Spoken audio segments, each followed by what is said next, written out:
Have you ever discovered something so disturbing about your own town that you wish you could forget it? 11 people from small Oregon towns couldn't escape what they witnessed. These are their real accounts. Names and details changed for protection, but every word is true. Right now, someone in your town might be living through something unexplainable. Drop your location and the time in the comments below. Subscribe to Bleak Fears if you dare to hear what happens when entire communities hide the truth. Let's begin. My name is Indy, and I need to tell you something that's been eating at me for 3 months now. I'm a real estate agent working the Oregon coast. Moved up here from Sacramento about 5 years ago after getting my marine biology degree and realizing I couldn't stomach the corporate lab work. Selling beach houses seemed like a decent compromise. Still got to be near the ocean, made better money, and I thought I'd left the weird science behind me. I was wrong about that last part. It started in late August when I got a listing for a property in Bandon. Beautiful place, right on the cliff overlooking the beach. One of those classic Oregon coast homes with huge windows and weathered cedar siding. The kind of place that should sell itself. 3 bedrooms, 2 baths, completely renovated kitchen. The price was almost suspicious, way below market value for that location. The seller was some property management company out of Portland, handling it for an estate. They told me the previous owner had passed away. No family, just get it sold quick. Easy commission, I thought. I drove down on a Tuesday to do the initial walkthrough and take photos. It was one of those perfect coastal days where the marine layer had burned off early and everything looked like a postcard.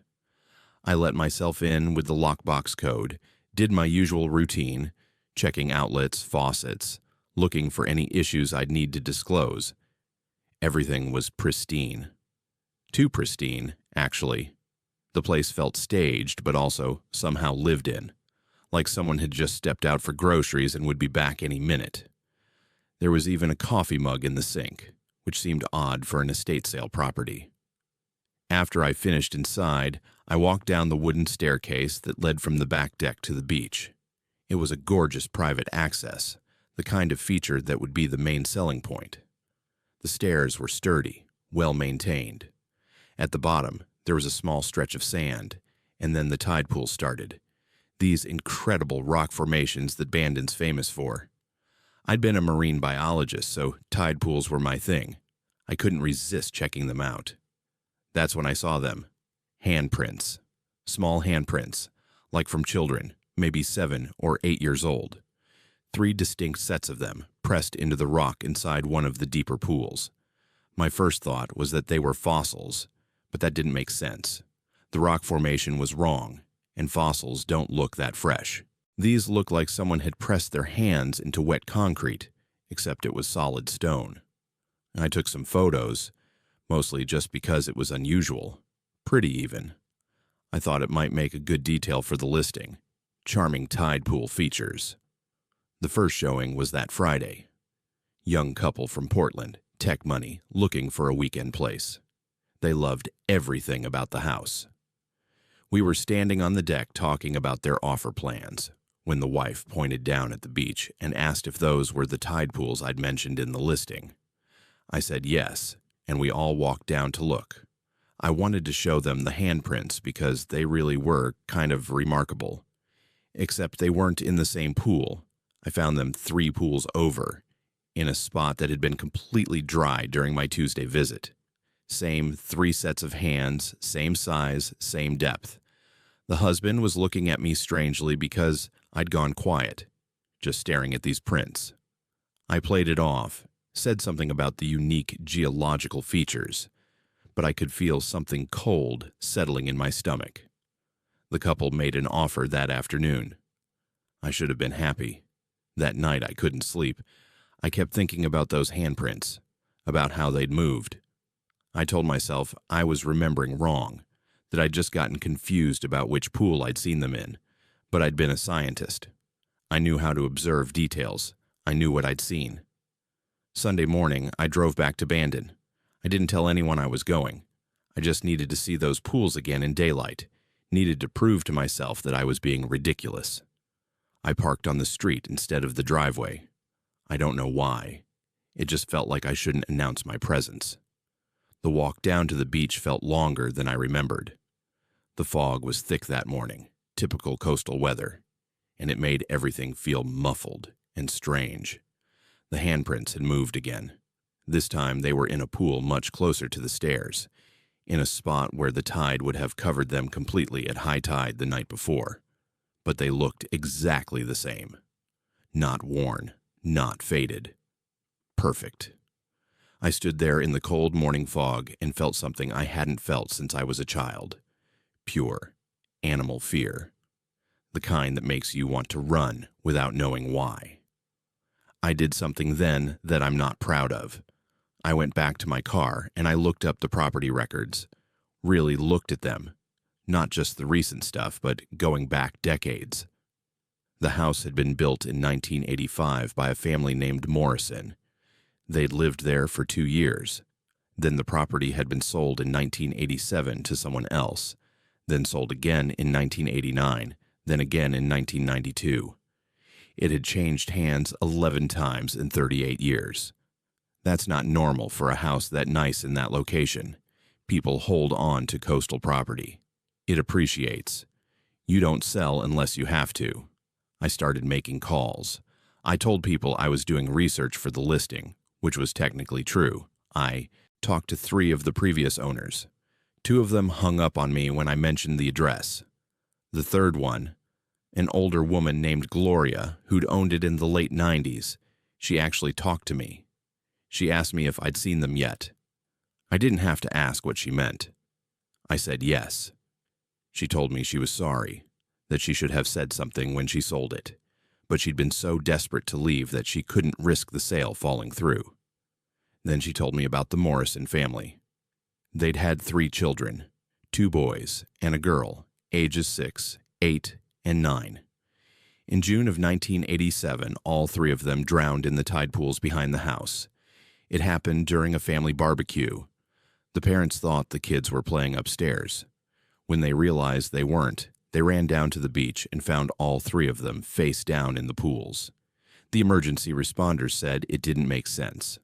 The water in tide pools isn't deep enough to drown in unless you're deliberately holding yourself under, and 3 children wouldn't all do that at once. There was an investigation, but no conclusion. Accidental death, the report said. The family moved away 2 months later. Gloria told me she tried to find the death certificates once, tried to look up newspaper articles about it. Nothing. No obituaries, no funeral home records, no death certificates filed with the county. It was like those children had never existed. But the handprints were there, and they moved. She'd watched them over the 2 years she'd lived there. They started far out near the water line. Over time, they got closer to the house. When she sold the property, they were right at the base of the stairs. She asked me where they were now. I told her. She was quiet for a long time. Then she said, "They're almost to the house. You need to stop the sale." I didn't stop the sale. I told myself Gloria was just a crazy old woman, that grief and guilt had made people construct an urban legend around a tragedy. I told myself the handprints were some kind of geological phenomenon I didn't understand, that my marine biology degree clearly had some gaps. The couple's offer was accepted. We were set to close in 3 weeks. I went back to the property one more time, 2 days before closing. I don't know what I was looking for. Closure, maybe, or proof that I was overreacting. The handprints were on the stairs now, not in the pools. On the wooden stairs leading up from the beach, pressed into the wood like the wood was soft clay. 3 sets of small hands reaching upward. I put my own hand next to one of them. My hand was bigger, adult-sized. These were children's hands, and the wood around them was dry and splintered and old, but the prints themselves looked fresh. I called the buyer that evening and told her I couldn't complete the sale. I said I'd found undisclosed structural issues, that there were problems with the foundation. She threatened to sue me. Her lawyer sent letters. My broker was furious. I lost my license for 6 months over the ethics violation. I didn't care. I couldn't sell that house to anyone. I couldn't put someone else's family in there. The property management company found another agent. The house sold 4 months later to a family from California. They have 2 children. I looked them up online. I know I shouldn't have, but I couldn't help it. A boy and a girl, ages 7 and 9. I think about calling them sometimes, about warning them. But what would I say? That there are handprints in the tide pools that move. That 3 children, who may or may not have died 38 years ago, are climbing closer to the house. That the ocean remembers things we've chosen to forget. I don't work in real estate anymore. I got a job at the Bandon Aquarium giving tours, talking about tide pool ecology. I go to that beach sometimes, but never to that house. I don't want to know where the handprints are now. I don't want to know if they made it to the top of the stairs, if they're on the deck, if they're reaching for the door. Some things you can't sell, can't package up, and transfer to someone else. Some things stay. Some things keep climbing slowly, year after year, getting closer to something. I just hope that family moves before the handprints reach the inside of the house. I hope they're smarter than the rest of us. I hope they listen when the ocean tries to tell them something's wrong, but they probably won't. Nobody ever does. We see what we want to see until it's too late to look away. My name is Waylon, and I've worked at the same lumber mill my entire adult life, just like my father did, and his father before him. I'm 52 years old now, been at Sweet Home Mill for 34 years straight. Started when I was 18, right out of high school, and never left. This town is logging country, always has been. The mill was everything here. Paid for the schools, sponsored the little league teams, kept the grocery store open. When it shut down last March, it felt like someone had ripped the heart out of Sweet Home. We all knew it was coming. Timber regulations, environmental concerns, cheaper lumber from Canada. The writing had been on the wall for years, but that didn't make it easier when they finally locked the gates. For 6 months, this town died. Main Street emptied out. Families moved away. The diner cut its hours down to breakfast only. I watched men I'd known my whole life turn gray and hollow, sitting on their porches with nothing to do and no prospects. I was one of them. My wife Cameron kept us afloat with her job at the school district office, but I could see the worry in her eyes every time another bill came. I applied everywhere. Other mills, in other towns, hardware stores, anything. Nothing came through. At 52, nobody wants to train you for something new. Then in September, we heard the mill had been sold. New ownership, some investment group from Portland nobody had heard of. They were going to reopen it, modernize the operation, and they were hiring back the old crew. The news spread through town like wildfire. I got the call on a Tuesday afternoon. The voice on the phone was professional, friendly. They wanted me back at my old position, same pay grade, benefits starting immediately. There was just one condition. Everyone had to attend a mandatory safety training weekend before reopening. 2 days, Friday and Saturday, at a facility up near Detroit Lake. Transportation and lodging provided. I didn't think twice about it. I said yes before the caller even finished explaining. Cameron was happy for me, but something about it bothered her. She kept asking questions I didn't have answers to. Who exactly bought the mill? Why the sudden investment in a struggling timber town? What kind of safety training takes an entire weekend at a remote location? I told her she was overthinking it, that we needed this, that I needed this. She touched my face and said she knew, but I should be careful anyway. I kissed her forehead and promised I would be. The Friday of training, a charter bus picked up about 40 of us from the mill parking lot. Guys I'd known for decades, men I'd worked beside through injuries and layoffs and good years and bad. We were all excited, joking around like we were heading to a football game instead of a training seminar. My buddy Nolan sat next to me. Nolan and I went back to elementary school. Our kids had played together, been in the same classes. His daughter and my son had gone to Prom together junior year. He was my closest friend in the world, the kind of friend where you don't have to explain anything because they already know. The facility near Detroit Lake was nicer than I expected. Modern building, conference rooms with new equipment, catered meals. The first evening was normal enough. Orientation packets, videos about new safety equipment, OSHA regulation updates. Boring but necessary. We all stayed in a bunkhouse-style lodging. Nothing fancy but clean. That night, Nolan and I stayed up late talking like we always did, reminiscing about the old days at the mill, looking forward to getting back to work. I remember he told me about his grandson learning to walk. I remember thinking how good it felt to have hope again. Saturday morning, I woke up feeling strange, foggy, like I'd slept too hard. The training that day was different. They split us into smaller groups and took us to different rooms. I don't remember much of what happened in those sessions. That's the thing that bothers me most. I can remember Friday clearly, but Saturday is just fragments. Images of screens, people talking, some kind of exercises. When it was over Saturday evening, we got back on the bus and came home. Everyone was quiet on the ride back. Not tired quiet, just quiet. The mill reopened the following Monday. I showed up at 5:30 in the morning like I always had, lunchbox packed, thermos of coffee ready to work. The parking lot was full of familiar trucks, but something felt off immediately. I couldn't put my finger on it. I walked into the break room and saw Nolan already there. I called out to him, made some joke about him trying to make the rest of us look bad by showing up early. He looked at me and smiled, but it was wrong somehow. Too polite, too distant. He said good morning and turned back to his coffee. I sat down next to him and started talking about his grandson, asked how the little guy was doing with his walking.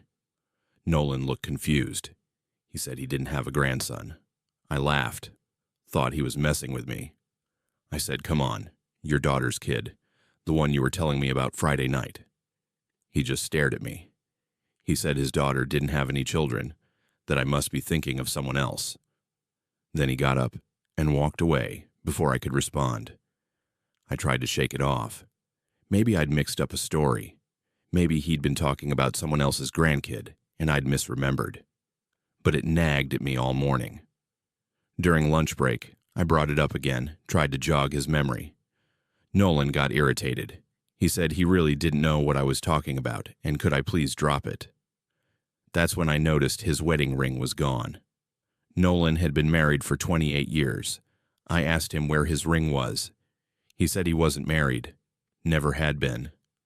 I went outside and called Cameron. My hands were shaking. I told her something was wrong, that Nolan was acting strange, saying things that weren't true. She asked if maybe he was having some kind of medical episode, early dementia or something. I said maybe, but it didn't feel like that. It felt like he genuinely didn't remember his own life. She told me to come home, that we could figure it out. I said I would, right after shift. But it wasn't just Nolan. Over the next week, I started noticing it with everyone. Small things at first. Men who'd been vocal about certain things suddenly quiet. Guys who used to complain about management now praising every decision. Workers who'd fought for union representation acting like they'd never cared about it. People I'd had long conversations with about their families suddenly changing details, or forgetting those conversations entirely. The worst part was how they all looked at me when I brought these things up. Like I was the problem, like I was the one who'd changed. I started keeping my mouth shut, just observing. Everyone seemed content, happy even. Nobody complained about the pay cuts that came through in October. Nobody questioned why the new management had installed cameras everywhere, even in the break rooms. Nobody seemed bothered by the new quota system that had us working harder for less money. They just smiled and did their work and went home. I stopped going to the break room. I kept my head down and tried to pretend everything was normal. But I couldn't stop watching them. These men I'd known my whole life, trying to figure out what had happened. They moved the same, talked the same, but something essential was missing. It was like looking at really good copies of the originals. All the surface details were right, but the depth was gone. Cameron noticed I was struggling. She tried to help, suggested maybe I was the one who was misremembering things, that stress could do that. Maybe I was depressed about all the changes.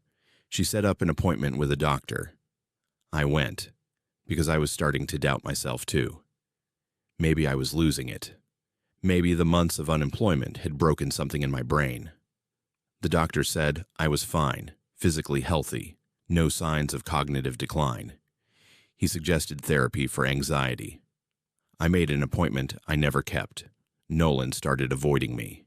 We used to eat lunch together every day. Now he sat with different people he barely knew before. When I tried to join him one day, he got up and moved to another table.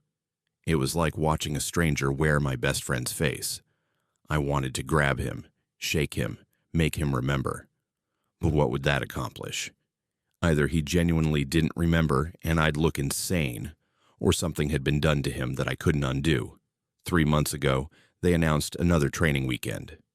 Same setup, Friday and Saturday. Facility near Detroit Lake, mandatory for all employees. This time I refused. I told my supervisor I couldn't make it, invented a family emergency. He got very quiet on the phone. He said attendance wasn't optional, that it was clearly stated in my employment contract. I'd never seen anything like that in my contract, but when I went home and checked, there it was. In small print, I swear wasn't there before. I didn't go. I called in sick that Friday and stayed home.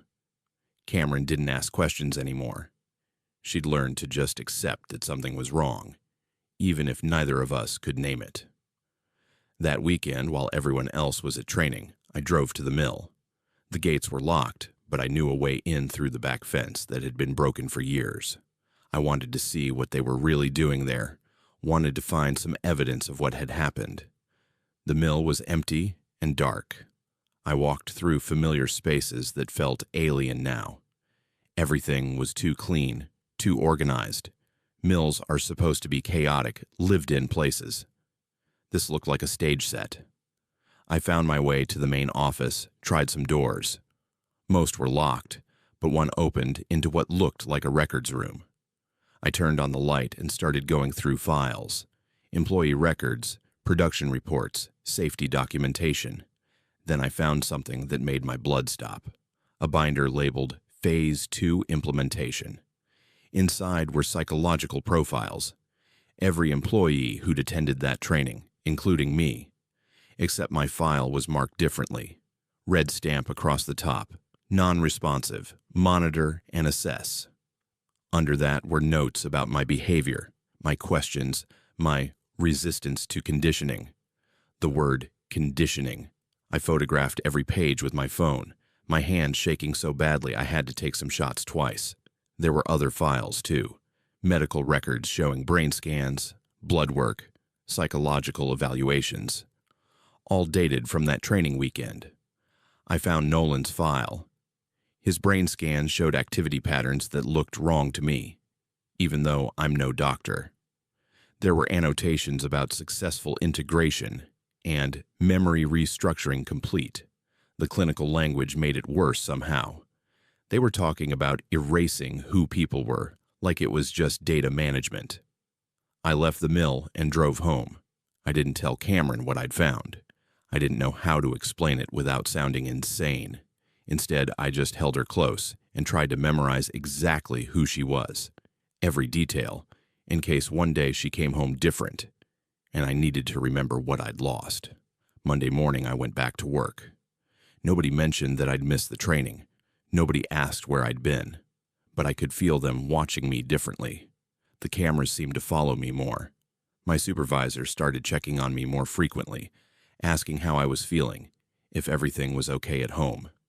The questions sounded concerned but felt like assessment. Nolan stopped acknowledging me entirely. We'd been friends for over 40 years, and now when I walked past him, he looked through me like I was invisible. Sometimes I'd catch him staring at me from across the floor, and his expression was completely blank. No recognition, no curiosity, nothing. Just empty observation. I started documenting everything. I wrote down every memory I had of the people I worked with, every detail about who they used to be. I kept it all in a notebook I hid in my truck. Cameron found it once and asked what I was doing. I told her I was just keeping a journal, trying to process everything. She looked worried but didn't push. I think part of her knew that if she pushed too hard, she might not like what she found. Last week, they announced another round of training. This one is scheduled for next month. My name is on the list. Cameron's name is on the list too. They've started hiring people from the school district office, bringing them into some kind of partnership program. She got the invitation 3 days ago. She was excited about it. Said it would be good for her career, good for us financially. I watched her read the letter and felt something cold settle into my bones. I don't know what to do. If I refuse again, they'll fire me, and then what? We can't afford to lose my income, but if Cameron goes to that training and comes back different, I'll lose her anyway. Not the physical her, but everything that makes her who she is. I'll be sitting across the breakfast table from a stranger who looks like my wife and sounds like my wife, but doesn't remember our first date, or the way she cried at our wedding, or the nickname she calls me when we're alone. I park in the lot at 5:45 now, 15 minutes later than I used to. I sit in my truck and watch the men I used to know file into the building. I count how many of them I still recognize, really recognize. The number gets smaller every week. Last Monday, Nolan walked right past my truck with 2 other workers. They were laughing about something. For a second, just a second, I thought I heard his real laugh, the one I'd known since we were kids. But then it was gone, and I realized I might have just imagined it because I wanted it to be real so badly. They'll call me in for training again eventually. Maybe next month when Cameron goes. Maybe they'll insist we go together, make it sound like a couple's retreat or team-building exercise. I don't know what I'll do when that happens. Part of me wants to go, wants to stop fighting, wants whatever they gave everyone else that makes them content. The forgetting looks peaceful. The acceptance looks easy. But a bigger part of me knows I'm the only one left who remembers. Someone has to remember that Nolan had a grandson, that people used to fight for better wages instead of accepting cuts with a smile, that we were different once, that we were real once. I just don't know how long I can keep remembering alone, and I don't know if I'm strong enough to watch Cameron forget me while still looking at my face every day. So tell me this. If everyone around you started forgetting who they were but seemed happier for it, would you choose to remember and suffer, or forget and find peace? My name is Georgina, and I teach history at Cape Meares Elementary School, or at least I did until last month when I stopped showing up. I'm 63 years old, been teaching for 41 years, and I've lived in this area my whole life. My parents moved here when I was 3, and I never saw a reason to leave. The coast has always felt like home to me, something in the salt air and the fog that just settles into your bones. After I retired from full-time teaching 5 years ago, I started volunteering at the Historical Society, cataloging old documents and helping with research requests. It gave me something to do, kept my mind sharp, and I genuinely loved piecing together the stories of the families who'd lived here before us. Last April, someone donated a collection of items from the old Cape Meares Lighthouse keepers' quarters. The lighthouse has been automated since the 70s, and the keeper's house had been sold off to private owners decades ago, changed hands a few times. This particular donation came from an estate sale after the most recent owner passed away. Boxes of old journals, photographs, maintenance logs, weather reports, the kind of mundane historical record that most people find boring, but I find fascinating. I volunteered to sort through it all and catalog what was worth keeping for the archive. I started going through the boxes on a rainy Tuesday afternoon. Most of it was exactly what I expected. Daily logs about lamp maintenance, oil consumption, notes about passing ships. The handwriting was beautiful, that careful script people used to have before computers. The keeper's name was listed in our records as Thomas Whitmore. served from 1948 until 1962.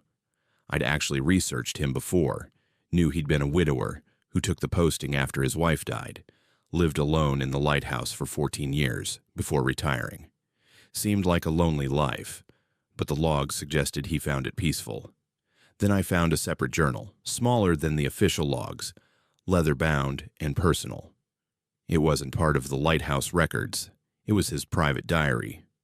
I almost didn't read it because it felt intrusive, but Historical Society policy is that donated materials become public record, and someone needed to determine if it had archival value. So I started reading. The early entries were mundane. Thomas wrote about his daily routines, his grief over losing his wife, his adjustment to the isolation. He mentioned seeing whales, described storms, wrote about the few visitors who occasionally made the trek out to the lighthouse. Then I got to an entry from June 1952.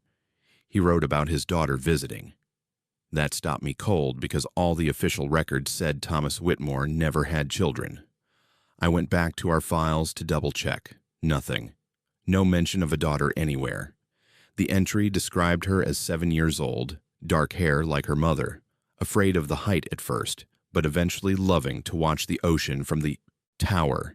He wrote about her laugh, how she'd count the rotations of the light, how she collected shells on the rocks below. Over the next several entries, she appeared regularly. He called her Georgie. He wrote about teaching her to read the weather, about her drawings of seabirds, about her questions that he couldn't always answer. He wrote like a father who adored his child. Then there was an entry from September 1952. The words were shaky, barely legible. His daughter had fallen from the rocks. The tide had come in fast. He'd found her too late. He described pulling her small body from the water, trying to revive her, failing. The grief in those pages was overwhelming, raw and desperate. He wrote that he couldn't bear to report it, couldn't face the investigation and the questions and the blame. He buried her himself in a spot overlooking the ocean, marked it with stones, told no one. I sat there in the Historical Society office with my hands trembling, reading about this man covering up his daughter's death. It explained why there were no official records, but something about it bothered me. If she died in 1952, why were there entries about her after that date? I flipped forward. October 1952. He wrote that he'd seen her again standing on the rocks where she'd fallen, watching the waves. He thought he was losing his mind. November 1952. She'd appeared in the keeper's house, standing by the window. He tried to speak to her, but she faded away. The entries continued. Years of them. He wrote about her growing older, or rather about seeing her at different ages. Sometimes 7, the age she died, sometimes 10, sometimes 13, sometimes 16. He wrote conversations they had, or that he imagined they had. She told him about things that hadn't happened yet, about storms that would come, about ships that would pass, about changes coming to the lighthouse. He started checking her predictions. They were accurate. By 1959, the entries had changed tone. He wasn't questioning whether she was real anymore. He accepted her presence, documented it clinically. She appeared every few weeks, stayed longer each time, seemed more solid. He wrote that she told him she was waiting. When he asked what for, she said she was waiting to stay. He wrote that he didn't understand what she meant, but he hoped she meant she'd come back to him somehow. The final entry in the journal was dated March 1962, just before he retired and moved away. It was short. Today I saw her again. This time, I think she'll stay. After that, nothing. No explanation, no follow-up, just that cryptic final sentence. I closed the journal and sat there feeling unsettled in a way I couldn't articulate. It was a sad story. A father's grief manifesting as hallucinations, nothing more. Except something about it felt wrong.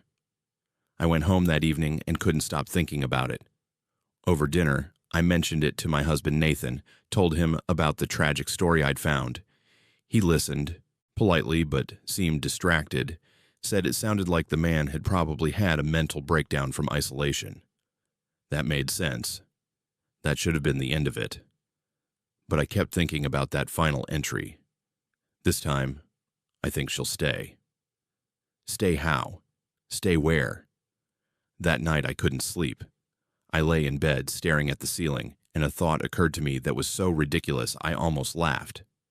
But I couldn't let it go. I got up, went to my office, pulled out my birth certificate. I was born on March 15th, 1962. The lighthouse keeper's final entry was dated March 14th, 1962. One day before I was born. I told myself it was coincidence, meaningless. But the next morning I went back to the Historical Society and found the journal again. I reread every entry about his daughter. Her name was Georgie. My name is Georgina. My parents called me Georgie my whole childhood. I have dark hair. I grew up terrified of heights, but eventually loved watching the ocean. I collected shells as a child. These were common things, nothing specific, nothing that couldn't be coincidence. But then I found the photographs. They'd been in the same box as the journal, loose pictures that had been tucked between the pages. Most were of the lighthouse, the coastline, ships.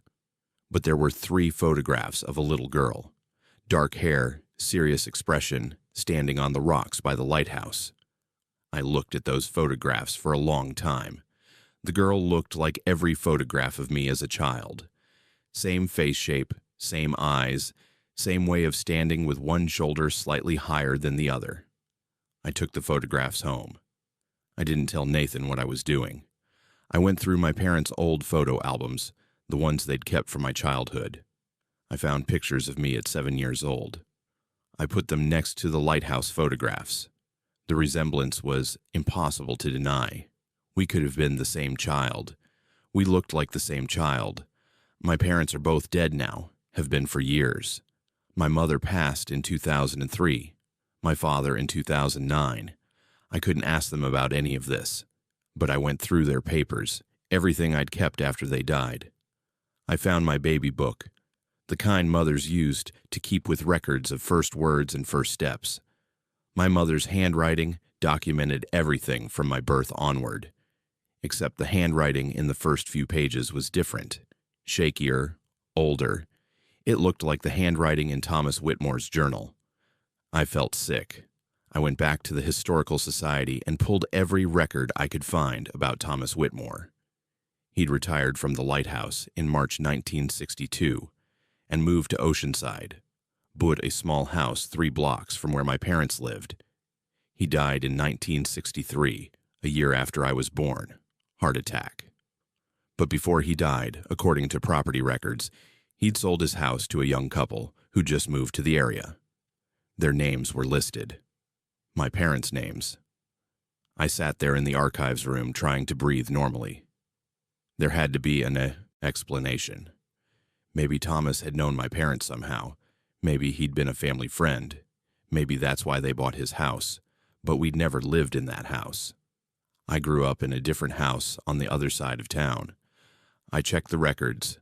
My parents bought the Oceanside house in March 1962, the same month I was born. They sold it 3 months later and moved.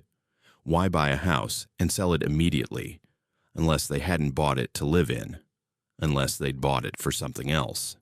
I started having dreams. Not nightmares exactly, but strange, displaced memories that felt like they belonged to someone else. Standing in a lighthouse tower watching the light rotate. The smell of lamp oil and salt air. A man's voice teaching me to read the clouds. The specific pattern of rocks below the lighthouse. The tidal pools. The way the water sounded when it rushed in. Places I'd never been. Memories I'd never made. Except when I drove out to Cape Meares Lighthouse the following weekend and looked down at the rocks. Everything was exactly how I remembered it. Nathan thinks I'm having some kind of episode. He wants me to see a doctor, suggests maybe early dementia. I went to keep him calm. The doctor ran tests. Everything came back normal. She said stress can cause false memories, that perhaps reading the journal had created a kind of suggestion that my mind was filling in with invented details. That made sense, medically, but it didn't explain the photographs. didn't explain why I could describe the interior layout of the lighthouse keeper's quarters perfectly, even though I'd never been inside, and the building isn't open to the public. Last week, I went back to the lighthouse at dawn. I stood on the rocks where the journal said his daughter fell. I don't know what I expected to feel. Some kind of recognition, maybe, some proof that I was connected to this place and this story. But I didn't feel anything except cold wind and the spray of waves. I stood there for an hour watching the ocean, trying to understand what it meant.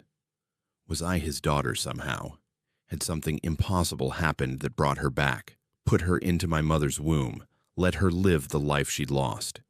Or was I just a woman in her 60s losing her grip on reality, seeing patterns in coincidences because the alternative was admitting there was nothing special about any of it? I still have the journal. I keep it in my desk drawer, and sometimes I read that final entry. This time, I think she'll stay. Did he see my mother pregnant? Did he somehow know? Or did something even stranger happen that morning? Something that put his daughter's soul, or consciousness, or whatever you want to call it, into a child about to be born 3 blocks away. I've been teaching history for 41 years. I believe in evidence, documentation, rational explanation. But I also believe that I remember things I shouldn't remember, that I've lived in places I've never been, that somewhere deep in whatever makes me who I am, there's a 7-year-old girl who fell from the rocks and a father who loved her so much he kept seeing her for 10 years until she could come back. Nathan wants me to throw the journal away. He says it's not healthy, that I'm obsessing over something that doesn't matter. But how do I throw away the only evidence that I might be living someone else's second chance? How do I pretend I don't know that I might exist because a grieving father refused to let go? Every morning I wake up and I'm Georgina, 63 years old, retired teacher living an ordinary life. But underneath that, I feel something else. Someone else. A girl who drowned and somehow found her way back. I don't know if that's beautiful or horrifying. I don't know if I'm her or if I'm just me, borrowing her memories like I borrowed her name. All I know is that I can't stop wondering what happened on March 15th, 1962, the day I was born, and the day Thomas Whitmore finally let his daughter stay. So tell me something. If you discovered your entire life might be someone else's answered prayer, would you want to know the truth? My name is Thalia, and I work as an environmental field technician for the State Wildlife Department. I'm 28, been doing this job for 3 years now, moved to Oregon from Arizona because I wanted something different from the desert heat. The high desert out here is nothing like Arizona, though. It's colder, emptier, has this stark quality that gets under your skin. My job involves monitoring wildlife populations, setting up trail cameras, checking on endangered species habitats. Most of the time I'm alone out there for days at a stretch, which suits me fine. I've never been great with people anyway. Always preferred the company of animals and open spaces. This past summer, I was assigned to monitor sage grouse populations around Brothers, which is barely even a town. Maybe 300 people live out there, spread across miles of nothing. I rented a trailer on the outskirts and spent my days checking camera traps I'd set up along Highway 20 and the surrounding areas. Sage grouse are these quirky birds that do elaborate mating dances, and their numbers have been declining, so we track their movements and breeding patterns. It's tedious work, but I find it meditative. Just me, the cameras, the data, the birds. I had about 40 cameras positioned at various points, checking them every week, downloading footage, replacing batteries. Most of what I captured was exactly what you'd expect. Sage grouse, obviously. Pronghorn antelope passing through. Coyotes, jackrabbits, the occasional confused deer. You watch enough wildlife footage and you start to recognize patterns, the rhythms of how animals move through landscape. They're creatures of habit, following the same trails, appearing at roughly the same times. In early June, One of my cameras picked up a pronghorn crossing Highway 20 at milepost 47, right near this curve in the road where the sagebrush gets thick on both sides. Nothing unusual about that. Pronghorn cross roads all the time. This one was a buck, decent size, healthy looking. The timestamp said 9:47 p.m. I noted it in my log and moved on. The next week when I checked the camera, there he was again. Same spot, same time.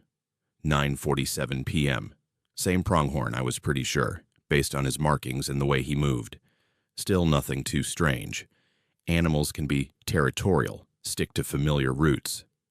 But then it kept happening. Every single night. I started checking that camera more frequently, downloading footage every few days instead of weekly. The pronghorn crossed at 9:47 p.m. without fail. Exactly the same spot, exactly the same time, down to the minute. After 2 weeks of this, I started noticing something else. His gait was slightly off, a small hitch in his back left leg, like he was favoring it. I wondered if he'd injured himself somehow. Week 3, I was driving back to my trailer around 10 at night, and I passed milepost 47. I saw the pronghorn crossing in my headlights.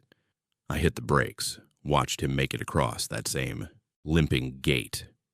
Then I heard the sound of another vehicle coming from the opposite direction, moving fast. I wanted to flash my lights, warn them, but it happened too quick. The truck hit the pronghorn square on.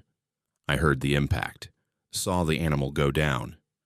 The truck didn't even slow down, just kept going into the darkness.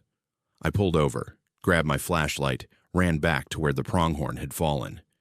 He was lying in the road, breathing hard, clearly hurt bad. I've seen enough injured animals to know when there's nothing you can do. His back was broken. I sat with him while he died, which took maybe 5 minutes. Then I dragged his body off the road into the sagebrush so other cars wouldn't hit him. I felt sick about it the rest of the night. The next evening, I checked my camera. 9:47 p.m. The pronghorn crossed. Same one. I could see the distinctive marking on his shoulder, the white patch shaped like a crescent. But that was impossible because I'd watched him die less than 24 hours earlier. I went back to where I'd dragged the body off the road. It was still there, already starting to smell in the heat, flies gathering. I took photographs of it, documented the markings. Then I went back to my trailer and reviewed the camera footage again. Same animal. Absolutely the same. I didn't sleep that night. I kept telling myself there had to be 2 pronghorn with similar markings, that I'd made a mistake in the dark. But I knew I hadn't. The next day, I moved another camera to point directly at the road, angle it so I'd capture not just the pronghorn crossing, but also any vehicles. That night at 9:47, he crossed again. 3 nights later, a sedan hit him. I wasn't there to see it, but the camera caught everything.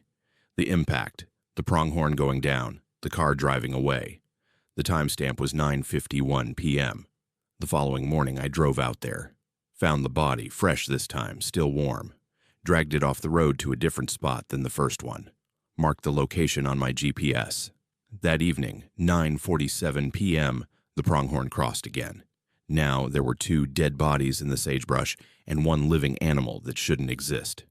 This continued for weeks. I documented every crossing, every death. He got hit 6 times total over the course of July. Twice by trucks, 3 times by cars, once by an RV that didn't even notice. Each time I'd find the body the next morning, and each evening he'd appear again on my camera, crossing at 9:47 p.m. The limp got worse. By the 4th death, he was barely able to move his back legs. By the 6th, he was dragging himself across the road, taking nearly 4 minutes to make a crossing that should have taken 30 seconds. I started sitting out there at night, parking my truck at milepost 47, watching. I needed to see this with my own eyes, not just through camera footage. The first night I did this, he appeared right on schedule, stepped out of the sagebrush on the south side of the highway, stood there for a moment in my headlights. I could see how badly damaged he was. Open wounds that hadn't healed, bones showing through torn hide, one eye clouded over. But he was alive, or something like alive. He looked directly at me. I've worked with wildlife long enough to recognize awareness in an animal's eyes. This wasn't just instinct. This was suffering. He knew he was hurt, and he was doing it anyway. He crossed the road dragging his useless back legs, making these awful sounds that pronghorn don't normally make. It took him 6 minutes. No cars came. He made it to the other side, disappeared into the sagebrush. I got out of my truck, followed his trail. Blood on the rocks, disturbed sand, the smell of infection. The trail went about 50 yards, and then just stopped. No pronghorn, no body. Just ended like he'd vanished into air. I went back every night after that. Sometimes he'd make it across without getting hit. Sometimes cars would strike him, and he'd go down and lie there twitching until he died. It was never quick. I watched him die 4 more times in August. Each time was worse than the last because his body was accumulating damage, not healing. By the end of August, he wasn't really recognizable as a pronghorn anymore. Just this broken thing that kept trying to cross the road. I filed reports with my supervisor, sent her the footage. She called me in for a meeting, asked if I was feeling okay, suggested maybe I needed some time off. She said the footage clearly showed the same animal repeatedly, but that didn't mean it was the same individual, that pronghorn can look similar, that I was probably dealing with a small herd that used that crossing point. She didn't say I was crazy, but the implication was there. I stopped filing reports. September came, and he was still crossing. The limp was so severe now that he could barely move. 90 consecutive nights of footage. 90 nights of watching this animal try to cross Highway 20 at exactly 9:47 p.m. I started having nightmares about it, dreaming I was the one crossing the road over and over, unable to stop, knowing I was going to get hit, but unable to change course. On September 30th, I was parked at milepost 47 like I'd been doing every night. 9:47 came and went. No pronghorn. I waited until midnight. Nothing. I checked my cameras the next morning. No footage. He hadn't crossed. I felt this strange mix of relief and loss, like something had finally ended, but I didn't know what it meant. I went out to the sagebrush, where he always emerged from. I don't know what I was looking for exactly. Closure, maybe, or proof that I hadn't imagined the whole thing. I found him about 30 yards in. He was lying on his side, finally still, finally dead. But this death looked different from all the others. This one looked peaceful, if you can call any death peaceful. His eyes were closed, no visible trauma. He'd just stopped. I should have left him there, should have walked away, and let nature take its course. But I needed to understand what had happened, needed some kind of scientific explanation for what I'd witnessed. I called a veterinarian I knew in Bend, asked if she'd be willing to do a necropsy if I brought her a pronghorn carcass. She agreed. Probably thought it was weird, but didn't ask too many questions. I loaded the body into my truck and drove the 2 hours to Bend. The vet, her name was Skylar, she examined him for almost 3 hours. I waited in the lobby drinking bad coffee and trying not to think about what she'd find. When she finally came out, her face was pale. She asked me where I'd found this animal. I told her. She asked how recently it had died. I said maybe 6 hours. She looked at me like I was lying. She said based on decomposition and tissue damage, this animal had been dead for at least 3 months. She said the injuries were consistent with multiple vehicle strikes, that the skeletal structure was completely shattered in places, that half the organs were necrotic. She said there was no way this pronghorn had been alive even yesterday, let alone this morning. I showed her my phone, pulled up the footage from the night before, September 30th, 9:47 p.m., the pronghorn crossing. She watched it 3 times without saying anything. Then she deleted her examination notes and told me she couldn't help me, that I needed to dispose of the carcass myself, that she didn't want any record of this. I asked her what she thought was happening. She said she didn't know and didn't want to know, and I should probably stop trying to figure it out too. I drove back to Brothers, with the body still in my truck bed. I didn't know what to do with it. I ended up taking it back to milepost 47 and leaving it where I'd found it. Let the scavengers have it. Let it return to the desert. I packed up my trailer the next day, requested a transfer to a different monitoring site. My supervisor approved it without questions. I've been working up near Crater Lake for the past 2 months. Different landscape, different animals, different patterns. But I still think about that pronghorn every single day. I think about why it kept crossing, what it was trying to reach on the other side of that highway. Whether it knew it was already dead or if some part of it was still trying to live. I think about those 91 nights of footage I have saved on my hard drive, documentary evidence of something that shouldn't be possible. Last week I got a call from another field tech who took over my old monitoring area. He asked if I'd experienced anything unusual around milepost 47. I asked him what he meant. He said his cameras had picked up something crossing the highway every night at 9:47 p.m., but it wasn't a pronghorn anymore. He couldn't quite tell what it was. The footage was distorted, the shape wrong. He asked if I had any advice. I told him to request a transfer and not to try to understand it. Then I hung up. Here's what I want to know. If something kept trying to complete a journey even after death made it impossible, would you try to help it finish, or would you walk away? My name is Eliza, and I'm a social worker for the state of Oregon. I'm 42, been doing this work for about 15 years now, mostly child protective services and foster care placements. It's hard work, the kind that grinds you down over time, but I've always felt like it mattered. I've seen a lot of things in this job that would break most people, kids in situations nobody should have to endure. But you develop a kind of professional distance that lets you keep functioning. You have to, or you'd never make it through a single week. What happened last spring, though, that broke through every defense I'd built up over the years. I got assigned a case in early March, a 12-year-old boy living with his grandmother in Enterprise, way up in the northeastern corner of Oregon near the Wallowa Mountains. The grandmother had called our office herself, said she was worried about her grandson, that he hadn't spoken a single word in over 4 months, and she didn't know what to do anymore. The boy's name was Dulcie, which is unusual for a boy, but his mother had been from Mexico, and apparently it was a family name. The mother had died 2 years prior, drug overdose, and the father was never in the picture. The grandmother was all he had left. I drove up there on a Thursday, took most of the day to make the trip from my office in La Grande. Enterprise is beautiful in that stark mountain way, but it's incredibly isolated. Population maybe 800 people, surrounded by wilderness, the kind of place where everyone knows everyone, where outsiders are noticed immediately. The grandmother's house was small but well kept, flowers in the yard despite the late snow still on the ground. She met me at the door, a woman in her 70s named Avery, tired eyes but a firm handshake.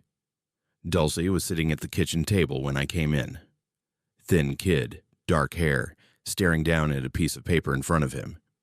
He didn't look up when I entered, didn't acknowledge my presence at all.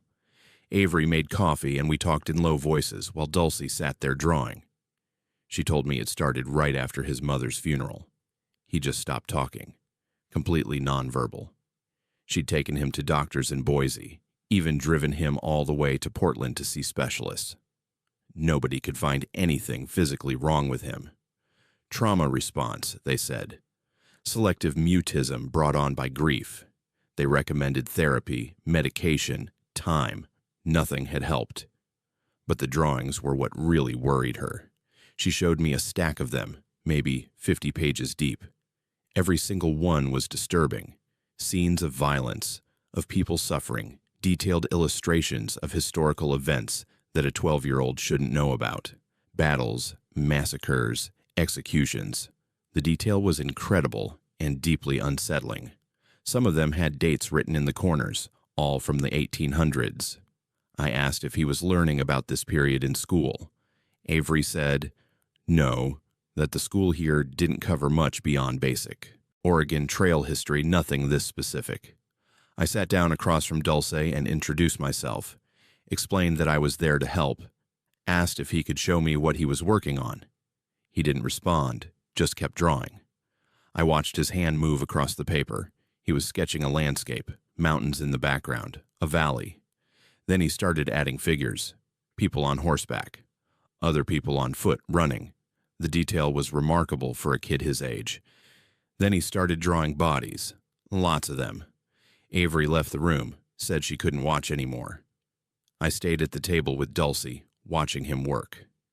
He drew for almost an hour without stopping, filling in tiny details, faces contorted in pain, specific clothing, weapons, terrain features. When he finally finished, he pushed the paper across the table to me. At the bottom, he'd written a date, June 1877. Then he started another drawing immediately, wouldn't make eye contact, wouldn't acknowledge that I was there. I took the drawing and looked at it more carefully. Something about it felt familiar, historically significant, but I couldn't place it. I asked Avery if I could take some of the drawings with me, said I wanted to consult with some colleagues about them. She agreed, seemed relieved that someone was taking this seriously. I gathered up about 20 of the drawings, told Dulce I'd bring them back, promised I'd see him again soon. He never looked at me once.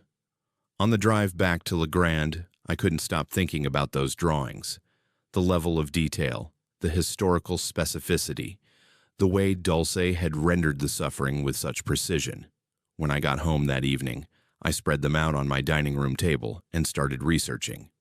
The dates, the landscapes, the clothing styles. It took me 3 hours, but I finally figured out what I was looking at. The Nez Perce War. The forced removal of the Nez Perce tribe from their homeland in the Wallowa Valley. 1877. The drawings depicted specific events from that conflict. Battles, forced marches, the deaths of tribal members and soldiers. But they weren't just generic representations. They showed specific moments, specific places. I found historical accounts that matched details in the drawings. A particular rock formation in one sketch corresponded to a documented battle site. The clothing on certain figures matched photographs I found in archives. The positions of bodies matched written accounts from soldiers who'd been there. This was impossible. There was no way a 12-year-old kid in Enterprise could have access to this level of historical detail, much less the artistic skill to render it so accurately. But the most disturbing part was the perspective.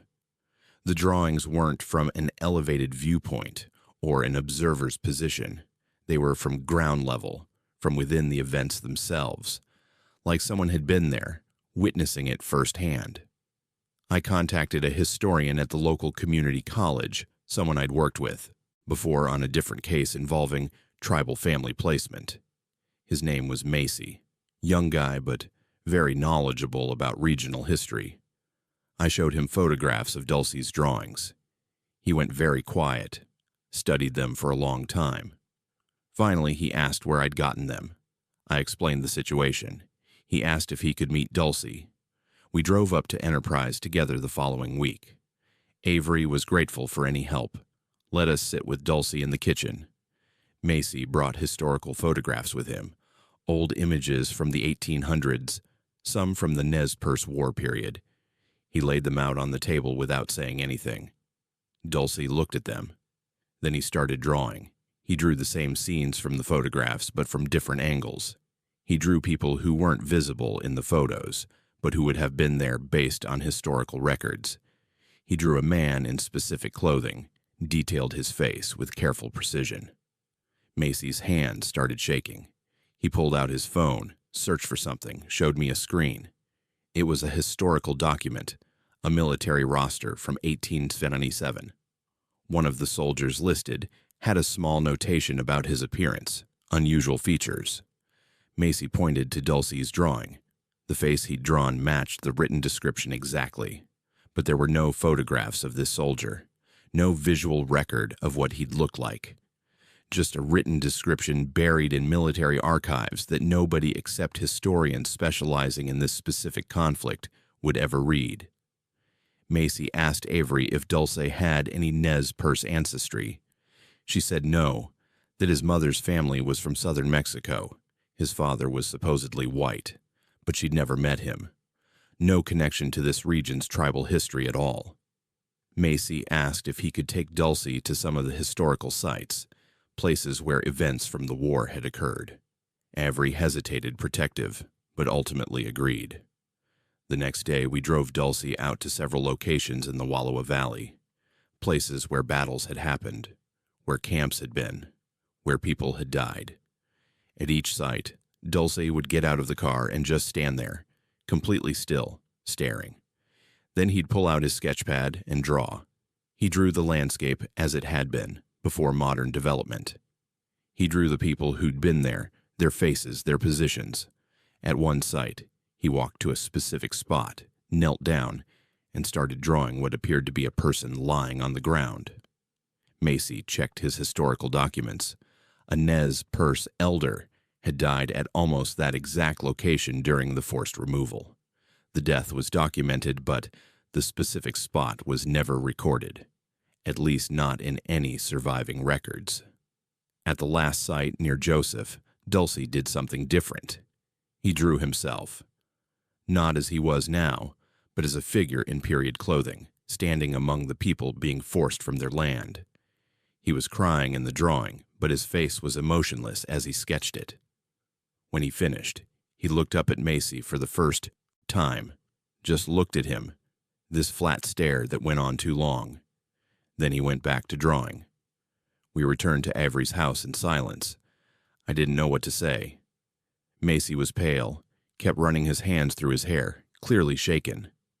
Inside, Avery made tea and we sat around the kitchen table trying to make sense of what we'd witnessed. Dulce sat in the living room, still drawing.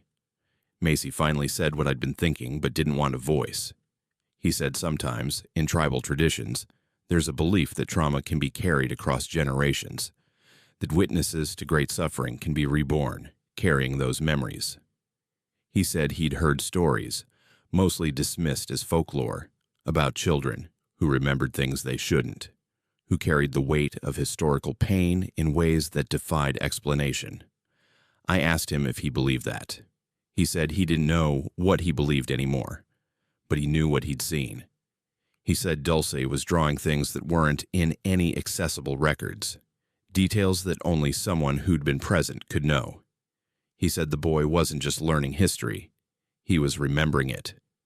And if that was true, if Dulce was somehow carrying the memories of someone who'd witnessed the Nez Perce removal, then we were looking at a child bearing witness to genocide in a way that nobody should have to experience, let alone a 12-year-old who was already dealing with the trauma of losing his mother.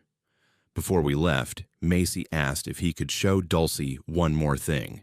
He pulled out a photograph, very old, damaged, barely visible. It showed a group of Nez Perce people, no individual faces clear enough to identify.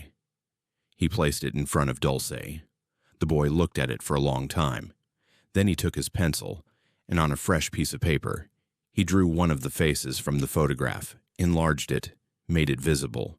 An old man, weathered features, deep sadness in his eyes. At the bottom, Dulce wrote a name in careful letters. Macy grabbed his phone again, searched frantically. The name matched a recorded tribal elder who'd been part of the forced removal, who died during the journey. There were no known photographs of him clear enough to show his face. Macy started crying, just sat there at the kitchen table with tears running down his face.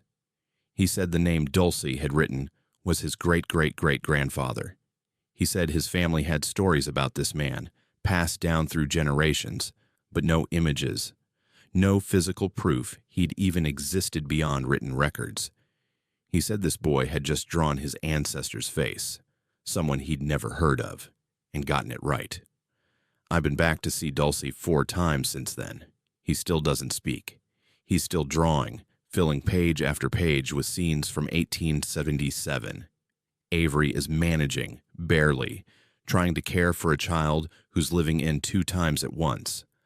I've arranged for specialized therapy, trauma counseling, everything I can think of. Nothing touches whatever he's experiencing. He just keeps drawing, keeps witnessing, keeps carrying something that happened almost 150 years ago, like it's happening right now in front of him. The last time I visited, I brought the drawing he'd made of Macy's ancestor. I wanted to give it to Dulcie, tell him it meant something to someone, that his witness mattered. But when I walked into the house, Dulcie was drawing again. This time he was drawing me, but not as I am now. He was drawing me standing in the Wallowa Valley in 1877, standing among the bodies, and in the drawing I was crying. I've never told him where my grandmother was from, never mentioned that my family has distant Nez Perce connections that I only learned about as an adult. He couldn't have known that. But somehow he drew me there, drew me as a witness, like he was showing me that I was connected to this too, that we all carry it somehow. If a child showed you proof of trauma that happened generations before they were born, would you believe they were remembering it, or would you find another explanation? My name is Rosa, and I run an estate sale business here in McMinnville. Been doing it for about 12 years now. Started after my divorce, when I needed something to keep myself busy and make some money. It's not glamorous work, but it's steady. And honestly, I like it. You get to see how people lived their whole lives, what they valued enough to keep, what gets left behind when they're gone. I'm 57 now, pragmatic about death in a way most people aren't. You handle enough deceased people's belongings and it stops being morbid, just becomes part of the job. Last October, I got a call about a property on the west side of town. Older neighborhood, nice houses with big yards. The woman who'd lived there had passed away at 91. No immediate family, distant relatives handling the estate from out of state. They wanted everything cleared out and sold, standard arrangement. I drove over to assess the job, see what we were working with. The house was a craftsman style, well-maintained, probably built in the 20s. Inside, it was like stepping back in time. Original fixtures, antique furniture, that particular smell old houses get when the same person has lived there for decades. I spent about 3 hours doing my initial walkthrough, taking notes, photographing items, estimating values, the usual mix of things. Some valuable antiques, a lot of everyday objects that had meaning to their owner but wouldn't fetch much at sale.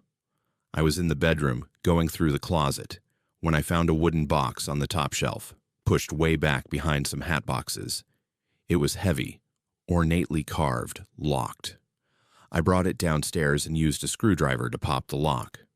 Not supposed to force things open usually, but the relatives had said they wanted everything assessed, and I needed to know what was inside for inventory purposes. The box contained a family Bible, large, leather-bound, the kind families used to keep for generations to record births, marriages, deaths. I opened it carefully because these things can be fragile, and sometimes they're worth decent money to collectors. The family name written inside was Henderson. I flipped to the records pages in the front. Someone had meticulously filled in names and dates going back to the 1890s. Births, marriages, deaths, all in that careful old-fashioned handwriting that nobody does anymore. I was about to close it and move on when I noticed something strange. Some of the death dates were for people still living. I know that sounds impossible, but I checked the birth dates against the death dates, and several people listed should still be alive based on the years. Then I realized these weren't historical records. Some of the names were recent, people born in the 70s and 80s, and their death dates were filled in just like the older entries. Same handwriting style, but different ink, fresher. I pulled out my phone and started searching the names. The first one I looked up, a woman named Catherine Henderson, born 1981, death date listed as March 15, 2019. I found her obituary online. She died March 15, 2019. Car accident. The obituary matched the information in the Bible exactly. including survived by relatives whose names were also in the Bible. I checked another name, Michael Henderson, born 1975, death date listed as November 3rd, 2021. Found his obituary. Died November 3rd, 2021. Heart attack at 46. I went through 7 names. Every single one matched. The death dates in the Bible were accurate, written in before the people died, but completely correct. I felt cold sitting there in that dead woman's living room, holding this Bible with its impossible predictions. I flipped through more pages. There were maybe 30 names total with future death dates listed, people who, according to the Bible, hadn't died yet, but would. Most of the dates were years away, scattered through the 2020s and 2030s. Then I found my own name.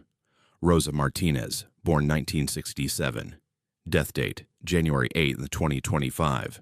That's 2 months from now. I dropped the Bible. Just let it fall right onto the hardwood floor. My hands were shaking so badly I couldn't hold it. January 8th, 2025. 10 weeks away. I picked up the Bible again, checked the name, the birth year. It was definitely me. There's not a lot of Rosa Martinez's born in 1967 in this area. It had to be me. Someone had written my name in this Bible and marked me for death in 10 weeks. I should have put the Bible back in the box and walked away.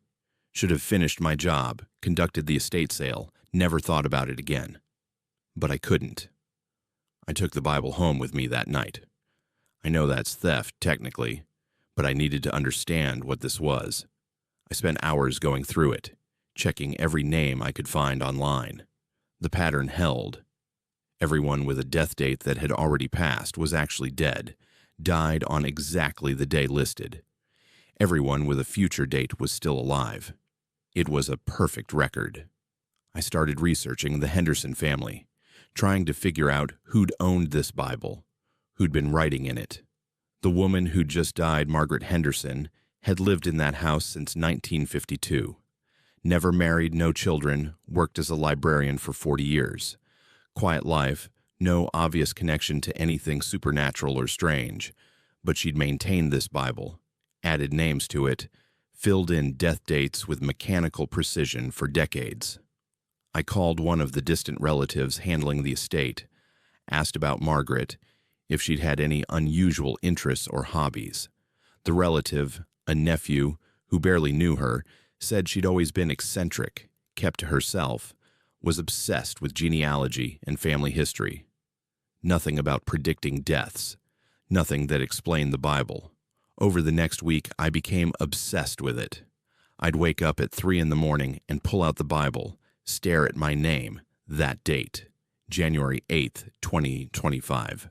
I started checking the names of people with upcoming death dates, seeing if I could find them online, figure out who they were.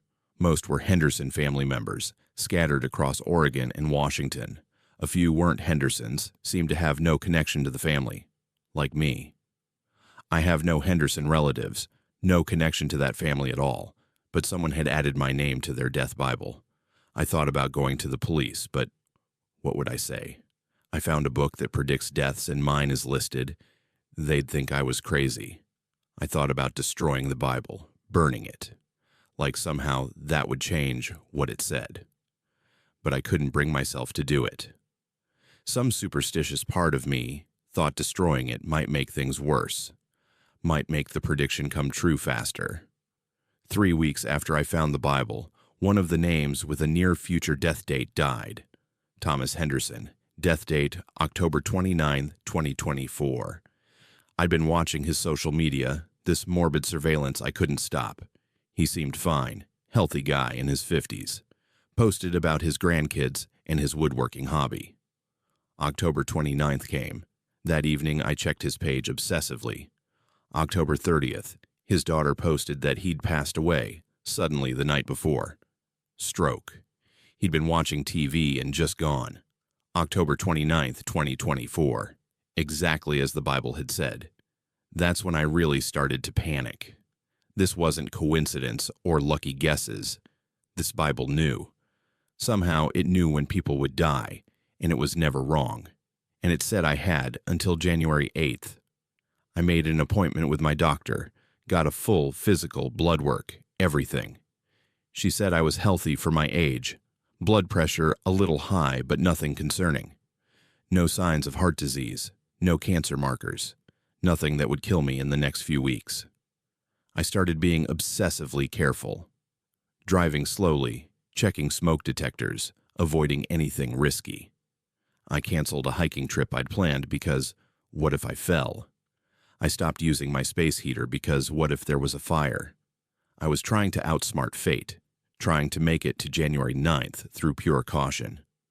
My daughter Marilyn noticed I was acting strange, asked what was going on. I couldn't tell her.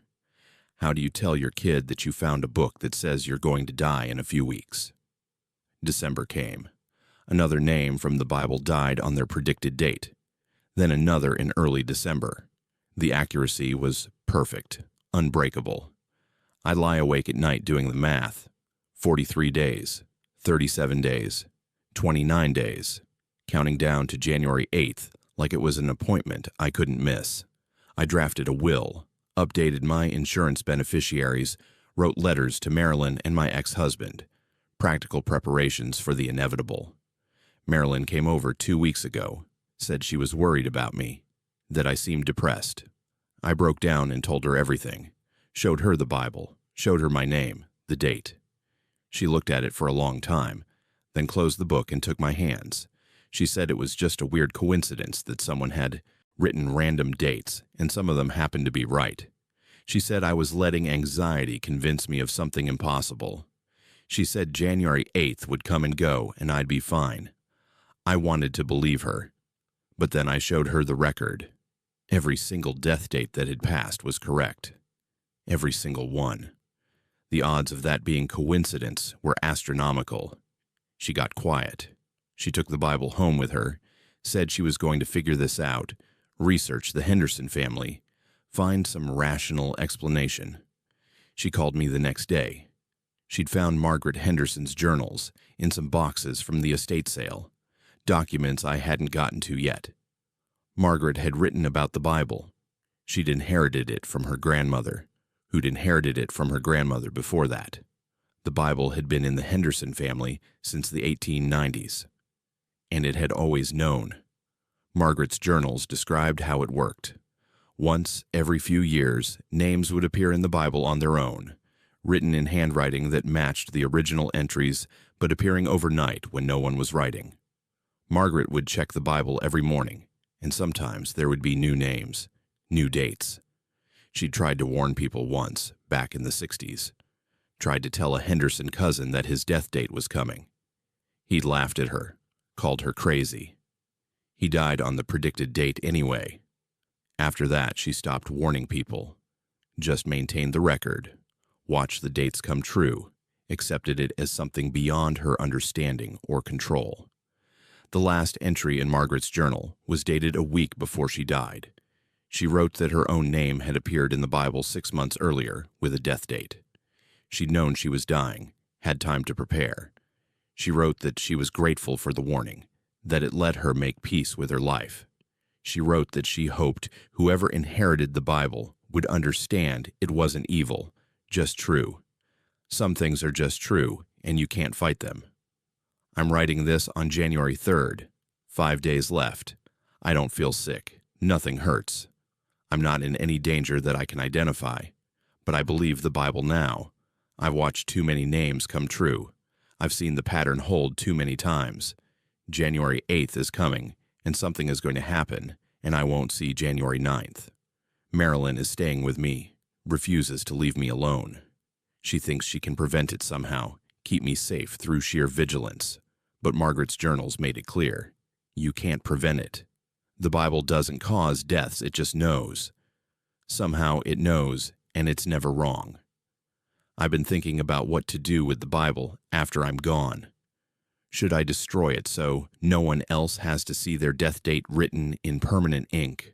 Or should I pass it on, let it continue its record, give people the warning that Margaret talked about? I honestly don't know. There's something terrible about knowing, but also something almost merciful about having time to prepare, to say the things you need to say to make peace, So here's what I'm asking you. If you could know the exact date you were going to die, would you want to know? My name is Khaleesi, and I know that's an unusual name, but my parents were really into that show back when I was born, 29 years ago. I work as a photographer, mostly landscape and nature stuff, freelance work that lets me travel and set my own schedule. About 18 months ago, I moved to Mitchell, Oregon, which is barely even a town. Maybe 150 people live there, middle of nowhere, in the high desert. I came here specifically for the Painted Hills, these incredible geological formations that change color depending on the light and time of year. I'd been planning a long-term art project, photographing the same locations daily to document the subtle shifts in appearance. The kind of obsessive documentation project that probably only makes sense to other artists. I rented a small house on the edge of town, cheap because nobody wants to live out here unless they're running from something or looking for silence. I was looking for silence. The Painted Hills are about 10 miles outside Mitchell, part of the John Day fossil beds. I'd go out there every single day, same time, same spots, different light. I had maybe 15 locations marked with GPS coordinates that I'd photograph from identical positions each visit. The goal was to eventually create a time-lapse series showing an entire year of changes, maybe turn it into a gallery show or a book. I started the project in March of last year. Every morning, I'd drive out, set up my tripod, take my shots, come home, and upload everything to my computer. Thousands of photos accumulating, organized by date and location. It was meditative work, repetitive in a way that quieted my mind. I'd had a bad breakup before moving here, needed to reset my head, and the routine helped. About 3 weeks into the project, I was reviewing photos from the previous day and noticed something in one of the shots. A figure in the far distance, maybe a quarter-mile away, standing on one of the ridges. Just a dark shape against the colored clay. I figured it was another tourist, someone else out there taking pictures. The Painted Hills get visitors, not many, but enough that seeing another person isn't strange. I made a note of it and moved on. The next day, I took the same shots. When I reviewed them that evening, the figure was there again. Same location, same position. I zoomed in on my computer, but the distance was too great to make out details. Just a dark human-shaped form. I thought maybe it was the same person, someone else doing a photography project, or a hiker who liked that particular spot. Didn't think much of it, but then I went back through my archive, looking at previous days. The figure appeared in shots going back to my very first day. Same position, same spot. I'd been photographing the Painted Hills daily for 3 weeks, and this figure had been there every single time, always in the exact same location.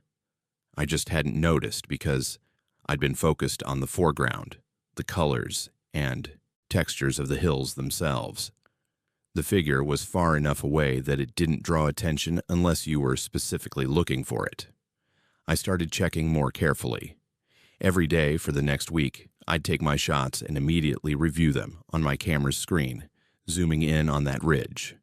The figure was always there. Never moved, never changed position. Just standing there, watching. After a week of this, I decided to hike out to that ridge and see what was there. Maybe it was a rock formation I'd been misinterpreting as a person, some trick of the light and shadow. The hike took about 40 minutes through rough terrain. When I got to the spot where the figure should have been, there was nothing. Just empty ridge, clay, and rocks. No person, no unusual formation that could be mistaken for a human shape. I stood exactly where the figure appeared in my photos and took a shot back toward my usual photography position. Then I hiked back, went home, checked the photo I'd just taken. From that ridge, looking back, you could see my tripod set up clearly. And in the distance behind my tripod, on a different ridge, there was the figure. It had moved. Or I had moved, and it stayed in the same relative position to where I was photographing from. That's when I started feeling genuinely unsettled. I went back through my entire archive, every photo I'd taken since March. The figure appeared in every single shot where the painted hills were visible, always in the background, always distant, always in a position where it would be visible from my camera angle. In some shots, it was barely a speck. In others, more clearly defined, but it was always there. I'd been photographing the same landscape daily for months, and this figure had been in every frame, and I'd never noticed until 3 weeks in. I'm not someone who believes in supernatural stuff. I look for rational explanations, but I couldn't rationalize this. No person stands in the exact same spot for months. No rock formation moves between shots. I started varying my schedule, going out at different times of day. Dawn, noon, sunset. The figure appeared in every photo, regardless of time. I tried different locations within the Painted Hills area, places miles apart. The figure appeared in all of them, always in the background, always positioned where it would be visible. I became obsessed with it. I'd spend hours examining each photo, zooming in as far as the resolution would allow, trying to make out details. The figure was always too far away for facial features, but I could tell it was humanoid. Dark clothing, standing upright. Sometimes I thought I could make out an arm raised, like it was waving or pointing. Other times it looked like it was just standing still. The quality degraded when I zoomed in too far, pixels breaking apart into meaningless blocks of color. I started documenting the figure specifically, creating a separate folder of cropped and enhanced images. I tracked its position relative to my camera angle, tried to map out where it would actually be standing. The geometry didn't make sense. Based on the perspective and distance markers in the landscape, the figure should have been in locations that were miles apart, sometimes in areas I knew were inaccessible by foot. Deep ravines, cliff faces, places you couldn't physically stand. Summer came. I'd been doing this project for 4 months. The figure was in every single photo. I stopped showing my work to anyone because I didn't want to explain it. How do you explain that you've been photographing the same landscape for months, and there's something in every shot that shouldn't be there? I thought about stopping the project entirely, but I couldn't. I needed to understand what this was. I started varying my approach. I set up multiple cameras at different angles simultaneously, trying to triangulate the figure's actual position.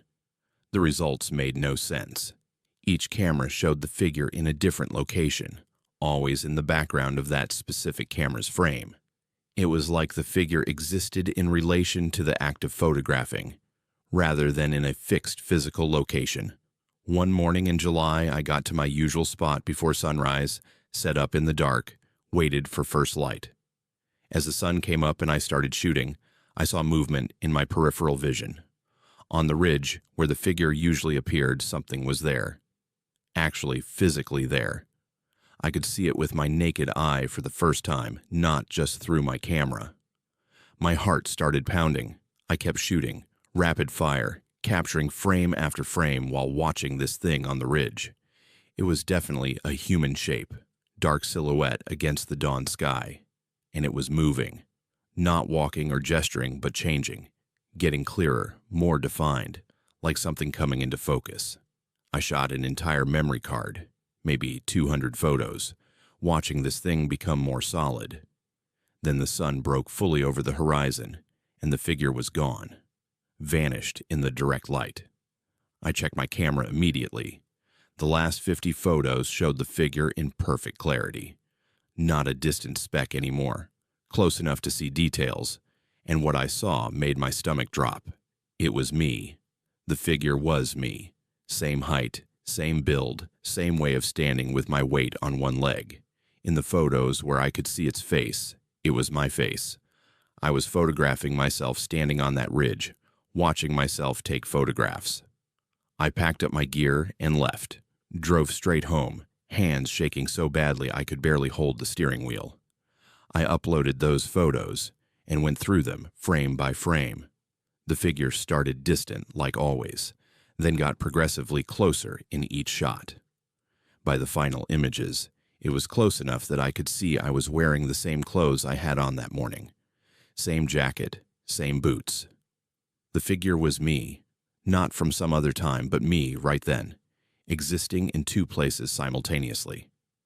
I didn't go back to the painted hills for a week.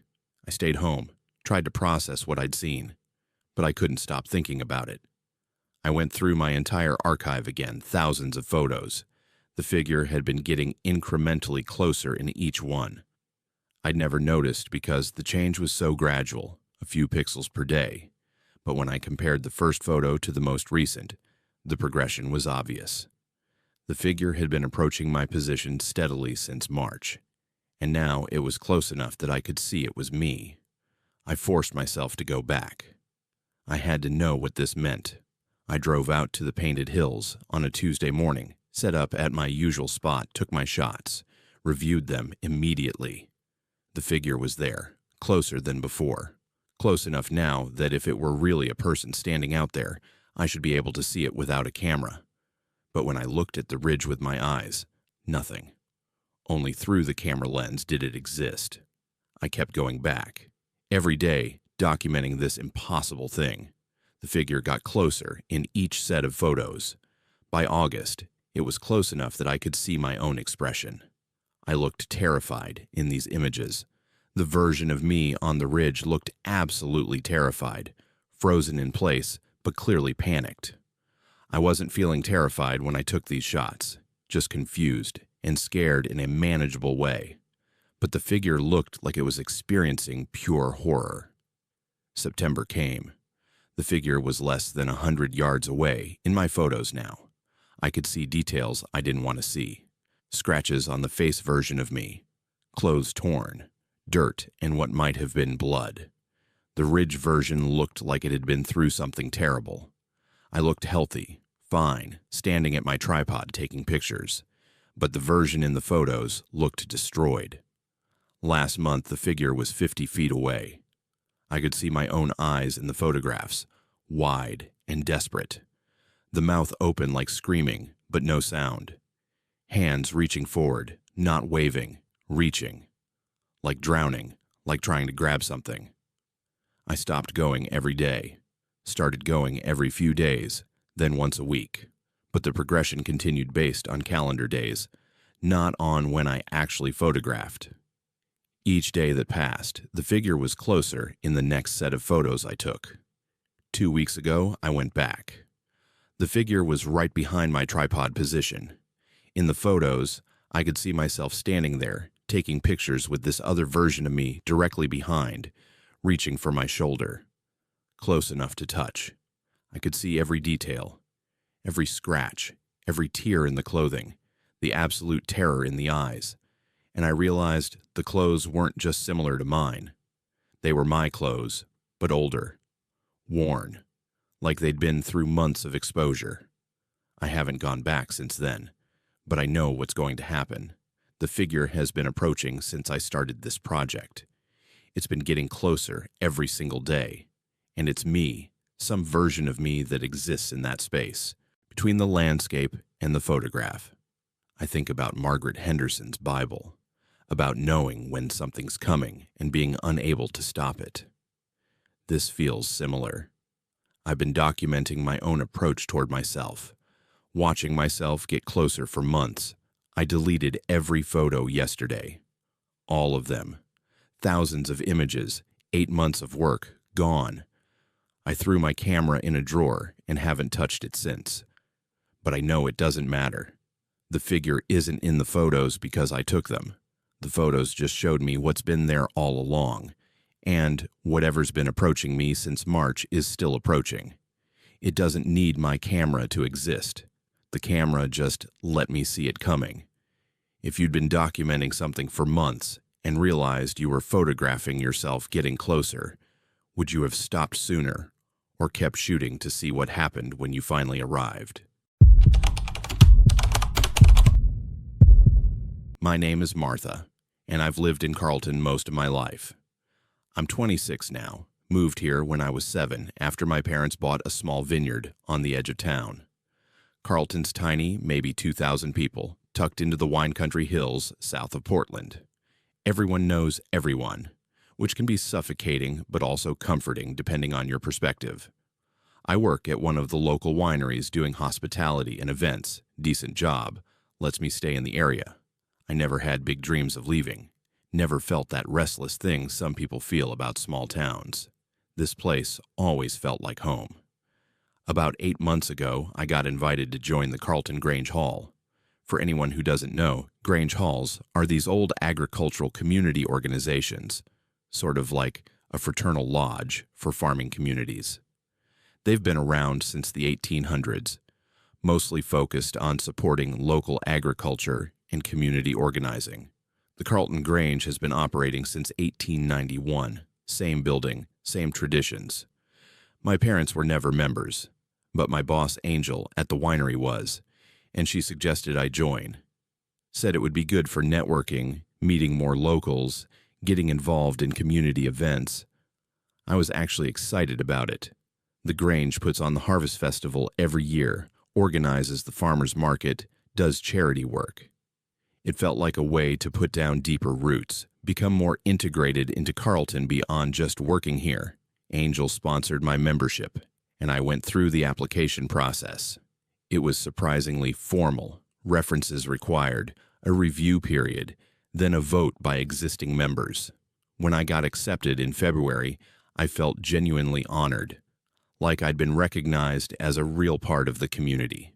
My first meeting was on a Tuesday evening in March. The Grange Hall is this beautiful old building on the main street. Wooden structure with high ceilings and original fixtures from over a century ago. About 40 people were there, ranging from folks in their 20s to people in their 80s. Very multi-generational, which I liked. The meeting started normally.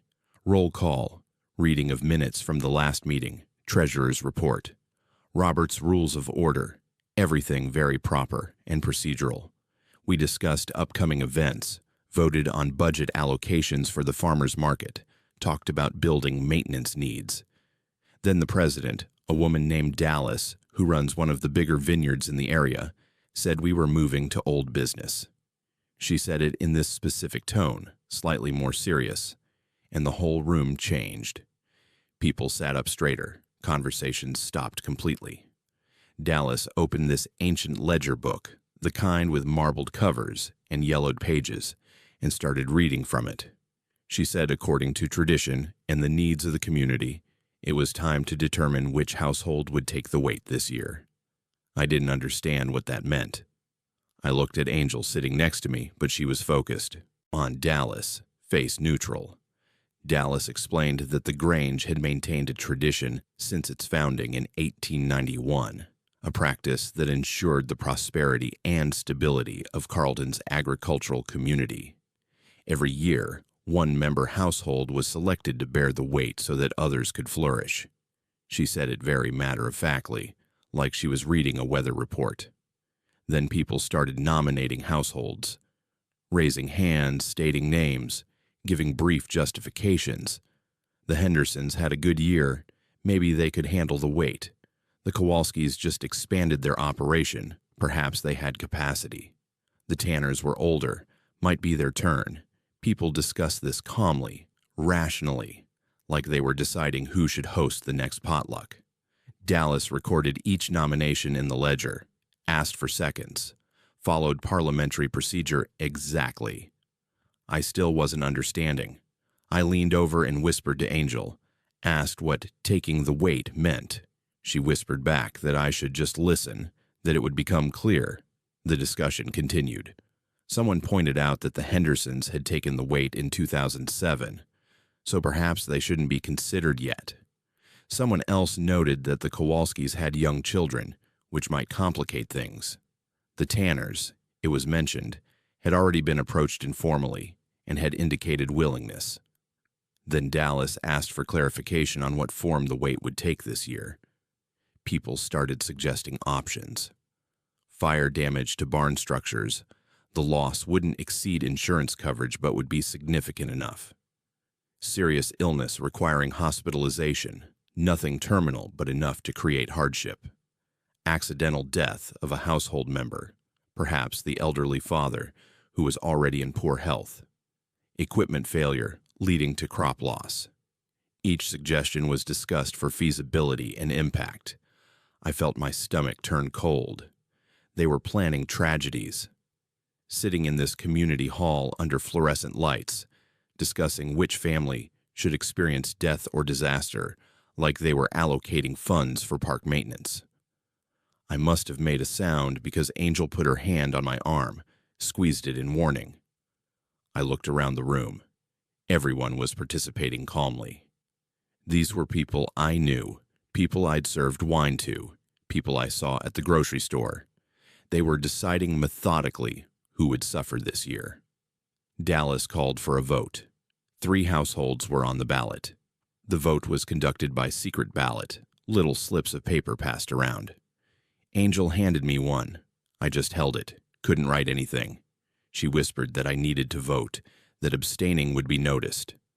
I wrote the first name I saw, my hand shaking. The ballots were collected and counted. Dallas announced the results. The Tanners would take the weight this year, form to be determined based on circumstances. She made a notation in the ledger and thanked everyone for their thoughtful participation. The meeting moved on to new business. Someone proposed a bake sale for the school fundraiser. We voted on it. Approved. Someone else suggested updating the Grange Hall kitchen. Discussion followed about contractors and costs. Everything proceeded normally, like we hadn't just voted on which family would be destroyed this year. The meeting adjourned at 9:30.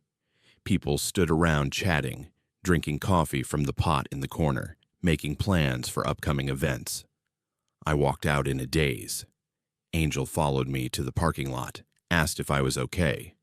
I asked her what the hell that was, what we'd just done.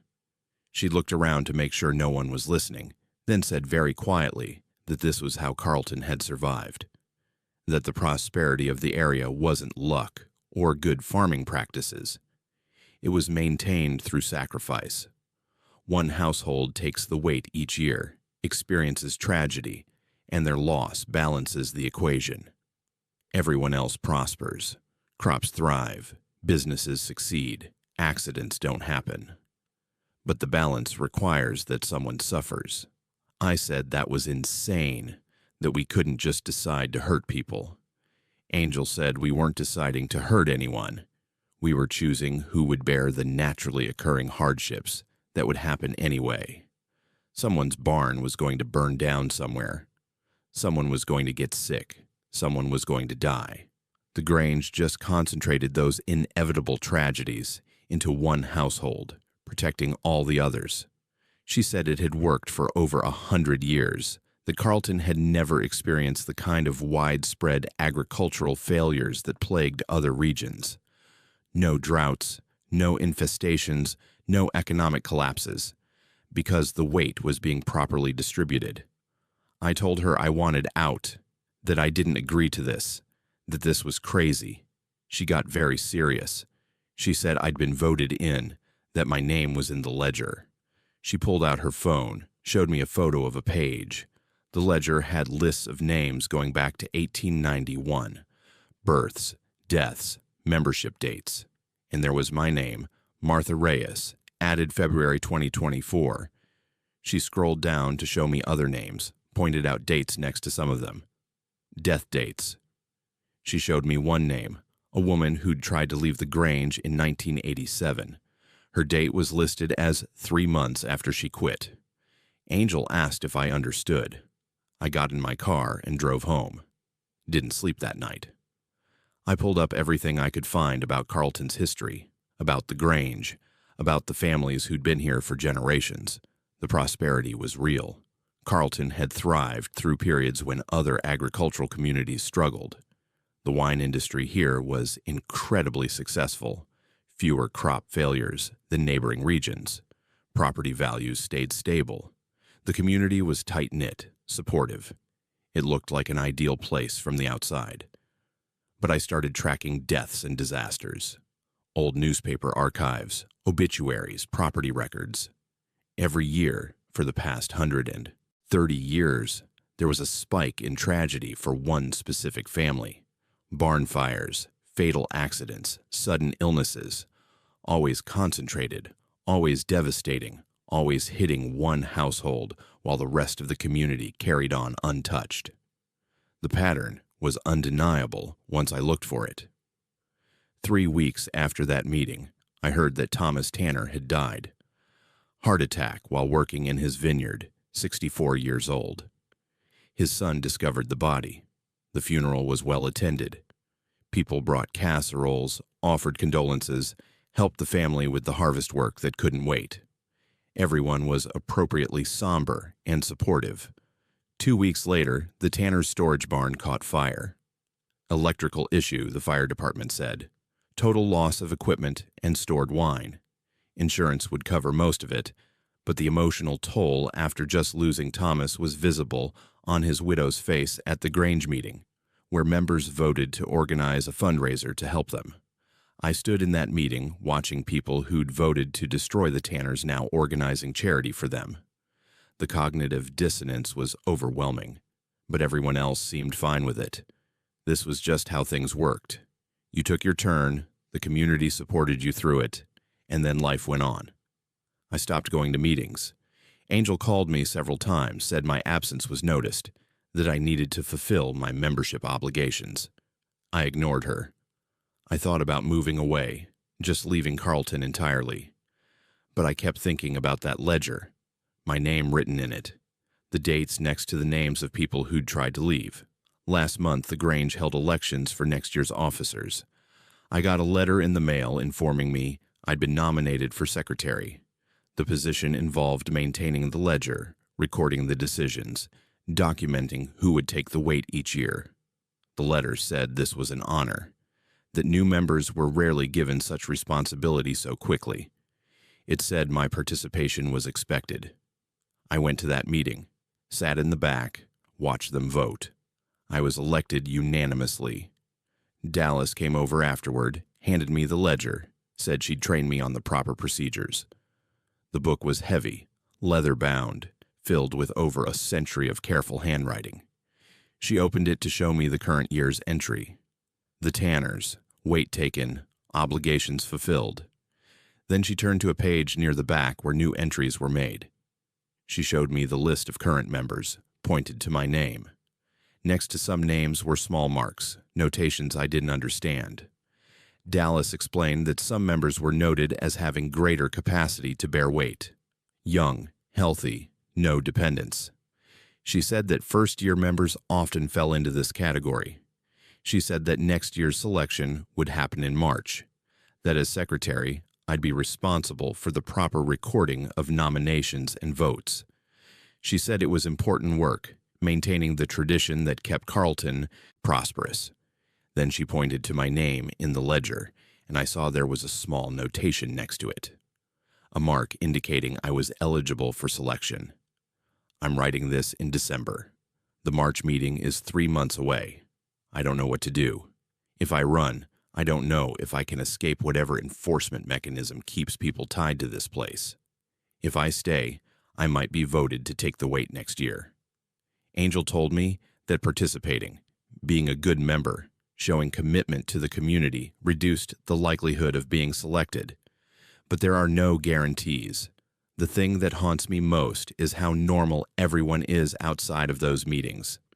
Angel is kind, helps me with work problems, asks about my parents. Dallas grows beautiful grapes and donates to local schools. These aren't monsters. They're regular people who've accepted that prosperity requires sacrifice, and someone has to be sacrificed. And they've built a system, formal and procedural and terrifyingly fair, to decide who. If your community offered you guaranteed success and security, but required that you participate in choosing one household each year to suffer tragedy, would you stay or would you run? My name is Bennett, and I'm 61 years old. Been working for the phone company my whole adult life. Started as a lineman right out of high school back in 1981. Climbed poles in all kinds of weather. Learned the systems inside and out. I retired about 3 years ago after 42 years of service. Thought I was done with all that. But they called me back last month for emergency work after a big storm knocked out service in Lakeview. It's remote out there, high desert near the California border, and they were short-staffed. They offered good money for a few days of work, and honestly, I was bored at home, so I said yes. The storm had been severe. Ice and wind took down lines all over the region. I drove out there on a Monday morning, met with the local supervisor, got my assignments. Most of it was straightforward repair work, replacing damaged sections, reconnecting service. Lakeview's a small town, maybe 2,500 people, spread out over a large area. A lot of the lines run through empty country, servicing ranch houses and isolated properties miles from anywhere. By Wednesday, I was working on a section of line about 15 miles outside town, rural area with maybe one house every few miles.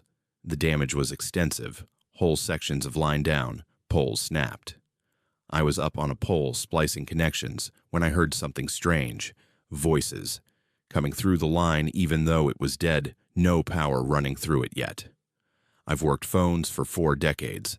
I know what dead line sounds like, silent. But this wasn't silent. I clipped my test set onto the line to see what I was hearing. Clear as anything, women's voices. Multiple women, overlapping, praying. Not like a recording, like actual people on a live call. They were praying for specific people by name, asking God to watch over them, protect them, guide them. The kind of prayer chain that church groups used to do back before everyone had cell phones. Except this line was completely disconnected from the network. No possible way for a call to be running through it. I checked my equipment. Thought maybe I was picking up some kind of interference or cross signal from a working line nearby. But there were no other lines in the area, and my test set was reading no voltage, no current, nothing that would indicate active service, just these voices, continuous prayer, one woman finishing and another starting, seamless rotation. I listened for maybe 10 minutes, trying to figure out the source. Then I heard one of the women pray for someone named Robert Henderson, asking God to receive his soul, to grant him peace. That name hit me strange. I grew up in Lakeview, moved away for work, but I knew the local history. There'd been a church fire in 1978, killed a bunch of people. I was 16 when it happened, remembered the whole town mourning. I climbed down from the pole and called the local supervisor, asked him if he knew anything about the 1978 church fire. He said, sure, it had been a tragedy. 15 people died. I asked if he remembered any names. He didn't off the top of his head, but said the library probably had newspaper archives if I wanted to look into it. I finished my work on that section and drove back to town. Stopped at the library before heading to my motel. The librarian was helpful, pulled up microfiche from 1978. The fire had happened at the Methodist Church on a Sunday evening during a prayer service. The article listed the victims. Robert Henderson was the first name. I felt cold reading it. The voice on the line had just prayed for him by name. I went back to that section of line the next morning. Didn't have any official work there, but I needed to understand what I'd heard. I climbed the pole, clipped onto the line with my test set. The prayers were still going. Continuous, overlapping women's voices. I started writing down the names they mentioned. Over the course of 2 hours, I documented 17 names. Back at the library that afternoon, I checked them against the list of victims from the 1978 fire. Every single name matched. These women were praying for people who'd been dead for 46 years. And they were doing it on a phone line that had no power, no connection to anything. I've worked telecommunications my entire life. I understand the technology, the physics, how signals work. This wasn't possible. But I was hearing it, clear and consistent. Not faint or distorted like some kind of echo or residual signal. Clear voices, present tense prayers, as if these women were somewhere right now, on the other end of this deadline, praying. I started asking around town carefully, not wanting to sound crazy. I talked to old-timers at the diner, people who'd been in Lakeview in 1978, Got the story piece by piece. The church had caught fire during an evening prayer service. The prayer group was mostly women, met every Sunday night to pray for community members by name. They'd go around the circle, each woman praying for specific people, a rotating list of names. The fire started in the basement, electrical problem, spread fast. The group was upstairs in the sanctuary. 15 of them died, mostly from smoke inhalation, before the fire department could get them out.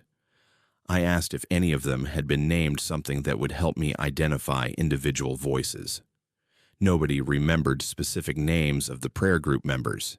It had been so long ago, and most people who'd known them well had either died or moved away. But an old man named Jaden, who'd been the fire chief back then, retired now and in his 80s, he remembered. He said the prayer group had been organized. They kept lists. They'd pray through the same names in the same order every week. Very systematic about it. I asked if he remembered how long the prayer chain had been running before the fire. He thought about it. Said at least 20 years, maybe longer. Some of those women had been doing it since the 50s. Every Sunday night, 7 to 9 p.m. like clockwork. I did the math in my head.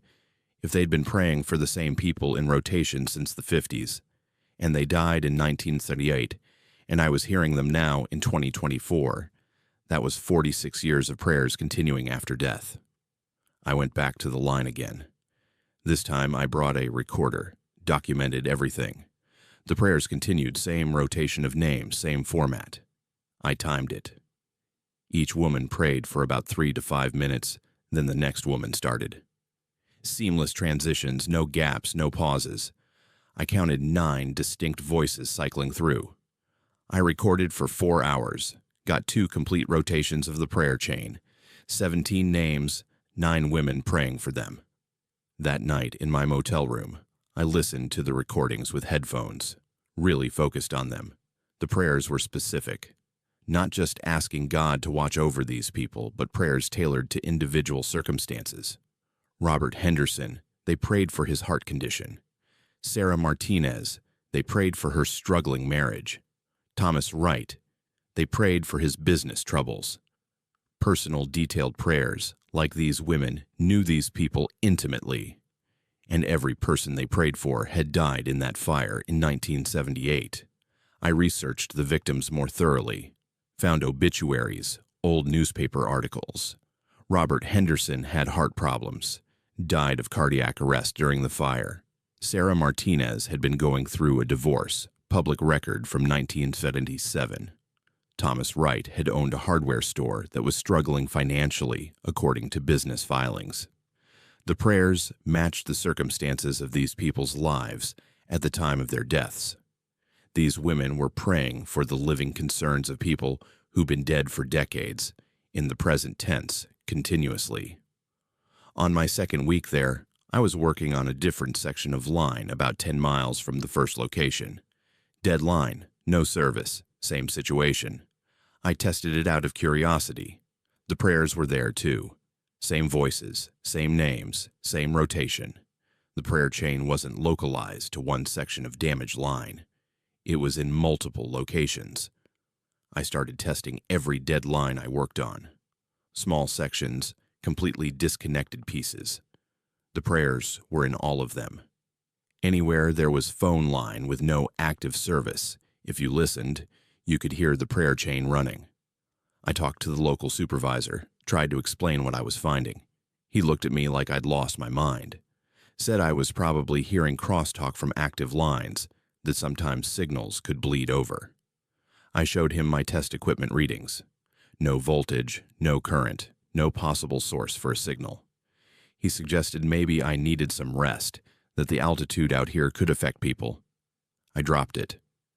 But I kept listening, and after about a week and a half of hearing these prayers, I started recognizing the pattern more clearly. The women would go through their list of 17 names, then start over. Complete rotation took about 3 hours. They'd been doing this continuously since I arrived, probably doing it for years before that. But then something changed. After one complete rotation, instead of starting over with Robert Henderson, one of the women prayed for someone new. She prayed for Bennett Carson, asked God to watch over him, protect him from harm, guide his decisions. That's my name, my full name. I'm Bennett Carson. I felt my blood go cold, sitting in my truck listening to this dead phone line. These women who'd been praying for dead people for 46 years had just added me to their list. I checked my recorder, made sure I'd captured it, played it back, clear as day. Bennett Carson. They were praying for me. I called my wife Jackson back home, told her I was coming back early, that I'd finished the work. She could hear something was wrong in my voice, asked what happened. I didn't know how to explain it. I said I'd tell her when I got home, that I just needed to leave Lakeview. She said okay, told me to drive safe. I packed up that night, planned to leave first thing in the morning, but I couldn't sleep. I kept thinking about those prayers, about being added to the list. Everyone they'd been praying for was dead. Everyone. And now they were praying for me. I sat up in bed around 2 a.m. and made a decision. I had to cut the line. If the prayers were running through the phone lines, if I physically severed the connection, maybe it would stop. I drove out to the nearest section of line I'd been working on, the first place I'd heard the prayers. Brought my climbing gear, my tools, everything I needed. Climbed the pole in the dark, located the section of dead line. I had wire cutters in my hand, ready to just cut it, sever it completely. But I hesitated. I thought about what would happen if I cut it. Would the prayers stop? Or would cutting the line make it worse somehow? If these women had been praying continuously for 46 years through phone lines, what happened if you interrupted them? I clipped my test set on one more time. The prayers were ongoing, but this time I heard my name again, second rotation, Bennett Carson. But the prayer was different. The woman was asking God to give me wisdom, to help me make the right choice, to protect me from consequences I didn't understand, like she knew I was there, like she knew I was standing on that pole with wire cutters in my hand, ready to end this. I climbed down without cutting the line, got in my truck, drove straight through the night back home. 8-hour drive, arrived at 6 a.m. Jackson was already awake, worried about me. I told her everything, played her the recordings. She listened to all of it, didn't say I was crazy, just listened. When I got to the part about them praying for me, she went very pale. That was 3 weeks ago. I've been home since then, trying to convince myself it was just stress or altitude or some weird technical glitch I couldn't explain. But 2 days ago, I got a call from Jaden, the retired fire chief from Lakeview. He'd tracked down my number somehow. He said he needed to tell me something about the church fire. He said the prayer group hadn't just died in the fire. They'd been locked in. The doors to the sanctuary had been locked from the outside. Investigation at the time ruled it accidental, suggested the lock had malfunctioned. But Jaden said he'd never believe that. He said someone locked those women in and let them burn. He said he thought the prayer chain had continued because they'd never been released, never been allowed to stop. He said every few years someone new gets added to the list, someone who's connected to Lakeview somehow, someone who's heard the prayers. He said once you're on the list, you're on it permanently. He said I needed to decide if I was going to cut the line or leave it alone, but either way, I needed to be prepared for what came next. Then he hung up. I'm sitting in my living room right now with those wire cutters on the table in front of me. I don't know if cutting the line would stop the prayers or if it would do something worse. I don't know if I'm actually in danger or if this is just a strange phenomenon with no real consequence. All I know is that somewhere in the dead phone lines around Lakeview, 9 women who died in 1978 are praying for me by name, and I have to decide what to do about it. If you heard voices praying for you through a dead phone line, and everyone they'd prayed for before was dead, would you cut the line or leave it connected? My name is Jesus, and I'm 33 years old. Work as a veterinarian serving the rural communities in eastern Oregon. I grew up in California, but moved out here 5 years ago because I wanted to work with large animals, ranching operations, that kind of practice. The pay isn't great, but the work feels meaningful, and I like the independence of driving between ranches, being outdoors, seeing country most people never experience. Jordan Valley is one of the most remote areas I service, way out on the Oregon-Idaho border, high desert landscape that goes on forever. Harsh country, beautiful in its starkness, but unforgiving. I got a call in early September from a rancher out near Jordan Valley. Said he had sheep that weren't doing well, needed someone to come take a look. The ranch was about 40 miles from the nearest town, accessible only by dirt roads that turned to mud when it rained. I drove out there on a Thursday afternoon, took me 2 hours from my last appointment. The ranch was typical for the area, modest house, several outbuildings, large pastures stretching into the hills. The rancher met me at the gate, older guy, didn't say much, just pointed me toward the pasture where the sheep were. The flock looked okay at first glance, nothing obviously wrong. But as I got closer, I could see some of them were acting strangely, nervous, clustering together more than normal. I did my examination, checked for common issues, disease signs, parasite problems. Everything came back normal. I told the rancher the sheep seemed healthy, maybe just stressed by something environmental. He nodded like he'd expected that answer, paid me in cash, didn't ask any follow-up questions. As I was packing up my gear, I noticed something carved into one of the aspen trees near the pasture fence. Fresh carving, you could tell by the exposed wood, not weathered yet. It was text, looked like another language, characters I didn't recognize. I asked the rancher about it. He said it was Basque, that there used to be Basque sheep herders working these ranges decades ago, that they'd carve messages into the aspens, tradition going back over 100 years. But he said nobody'd done it in 50 years or more, since the last of the old herders died off or went back to Europe. I looked at the carving more closely.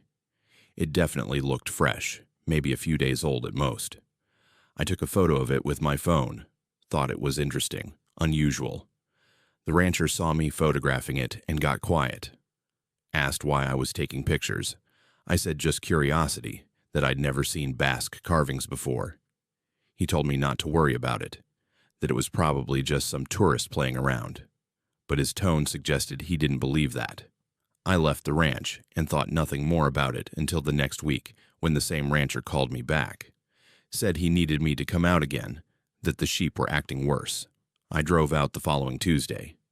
This time when I arrived, there were more carvings, 3 more trees, all with fresh Basque text carved into them.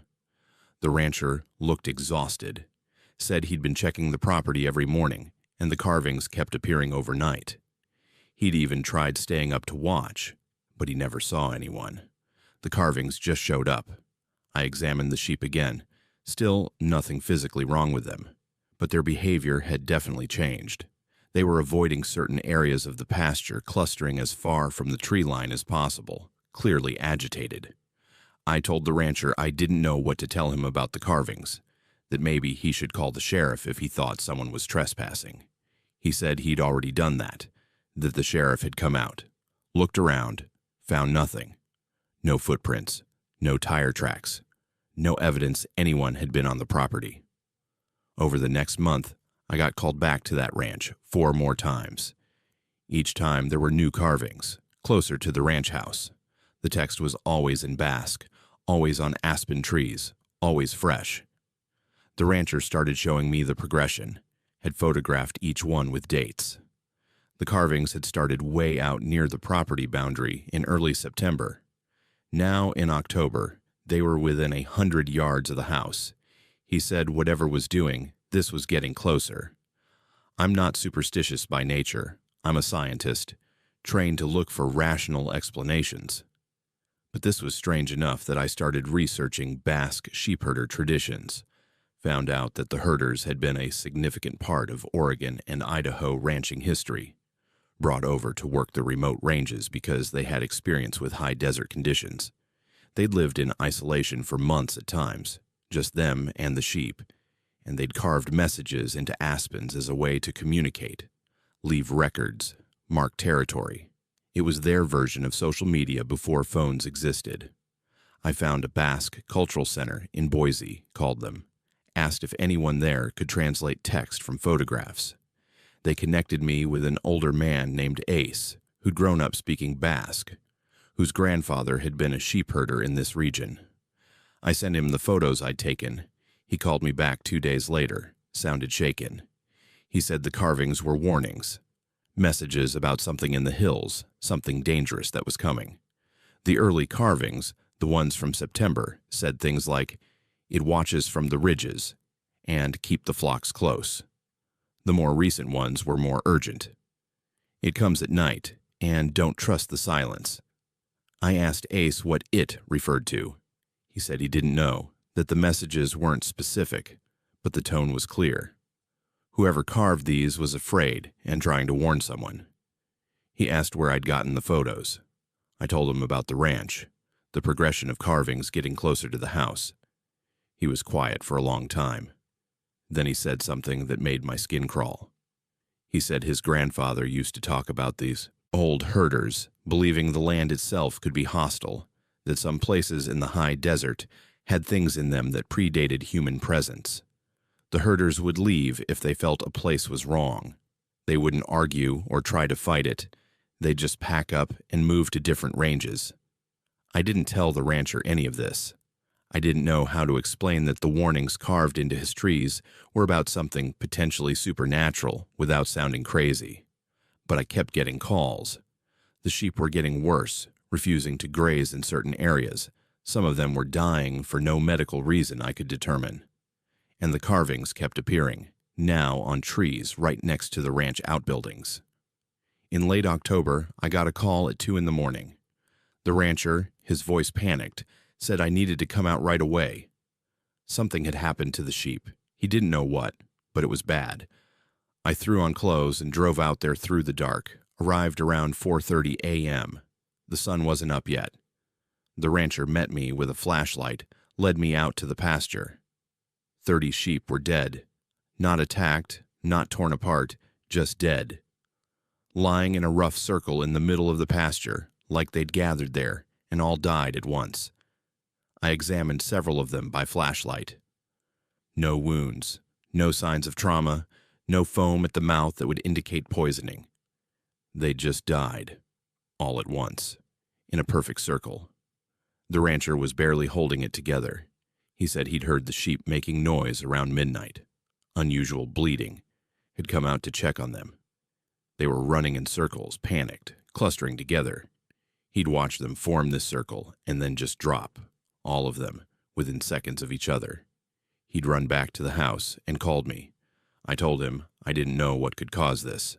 Mass death in livestock can happen from lightning strikes, certain types of poisoning, disease outbreaks, but nothing that would kill them all simultaneously in a perfect circle. I took samples, told him I'd send them to the state lab for analysis, but I already knew they wouldn't find anything.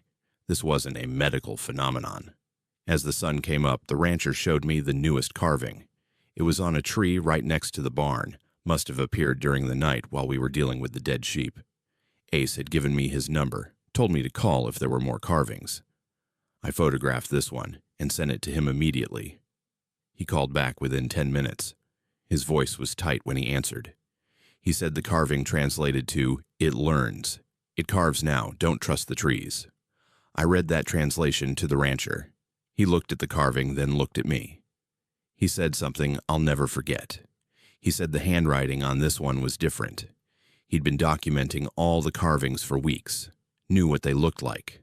This one was carved differently, shakier, less practiced, like something that was learning how to do it. I looked at the carving again. He was right. The earlier carvings had been neat, precise, the work of someone experienced with the technique. This one was rougher, the letters uneven, like a child practicing handwriting, or like something mimicking handwriting without fully understanding it. We stood there in the early morning light looking at that tree, and I realized what the warnings had been about. Something had been out here watching the sheep, watching the ranch, watching us. And it had been learning. It had learned to carve messages the way the old Basque herders did. It had learned their language, their warnings, and now it was using that knowledge. The carvings weren't from a person anymore. They were from whatever had been in these hills all along. The rancher asked me what he should do. I thought about what Ace had said about the old herders. They'd leave. They wouldn't fight. They'd just leave. I told him he should consider selling the property, moving somewhere else. He said he'd been here 30 years, that this was his home. I said I understood, but that sometimes you have to know when to walk away from something that doesn't want you there. I haven't been back to that ranch. The rancher stopped calling me. I heard through other ranchers in the area that he'd sold his property in November, moved to Idaho. Nobody wanted to buy the place, sat empty for a few months. Then someone from out of state bought it sight unseen, planning to run cattle instead of sheep. Last week I got a call from the new owner. Said he'd heard I serviced that area, wanted to establish a relationship with a local vet. Asked if I could come out and look at his property, give him advice on setting up his operation. I told him I was booked up, couldn't take new clients right now. He said he'd pay premium rates, that he really needed someone familiar with the area. I told him I'd think about it and get back to him.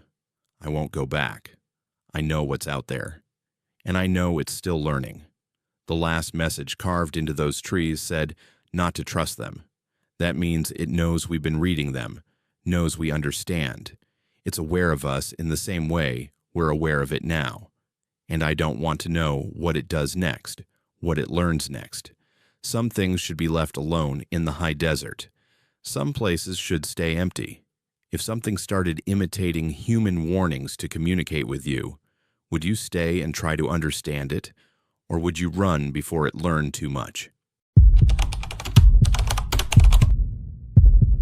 My name is Christopher, and I'm 36 years old. Work as a software developer doing remote contract work. I moved to Oregon about 3 years ago from Seattle, specifically because I wanted to get away from city life, find somewhere quiet where I could focus on my work without distractions.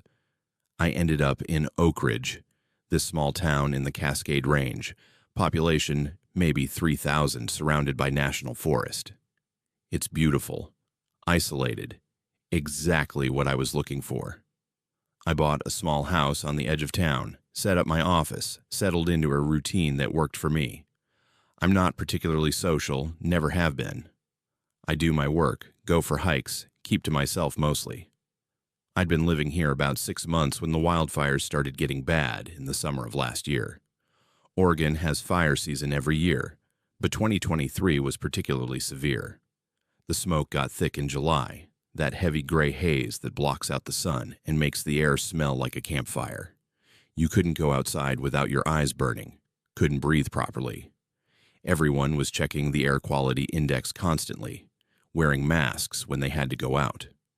I was working from home during the worst of it, windows closed, air purifier running constantly. My wife Beckett was worried about the smoke, kept checking evacuation warnings, making sure we had our important documents ready in case we needed to leave quickly. I'd never been married, never expected to be, but I'd met Beckett about a year after moving to Oak Ridge. She worked at the library, shared my preference for quiet, and we'd fallen into a comfortable relationship. We got married that spring, small ceremony, just us and a few witnesses. The smoke was so thick by early August that Beckett said we should evacuate even though there wasn't an official order yet. She'd grown up in California, been through fires before, said waiting for official evacuation orders was how people got trapped. She wanted to drive to her sister's place in Portland, stay there until the air cleared. I agreed it made sense. We packed up essentials, loaded the car, prepared to leave the next morning. That evening, I was doing final preparations, backing up computer files, securing the house. Beckett came into my office and asked if I'd grabbed the photo albums from the bedroom closet. I went to get them, found them on the top shelf where we kept them, brought them downstairs. She was in the kitchen packing food and I showed her the albums, said I'd put them in the car. She looked at me strangely, asked what albums I was talking about. I held them up. She said she didn't know what those were, that we didn't have photo albums. I opened one. It was our wedding photos.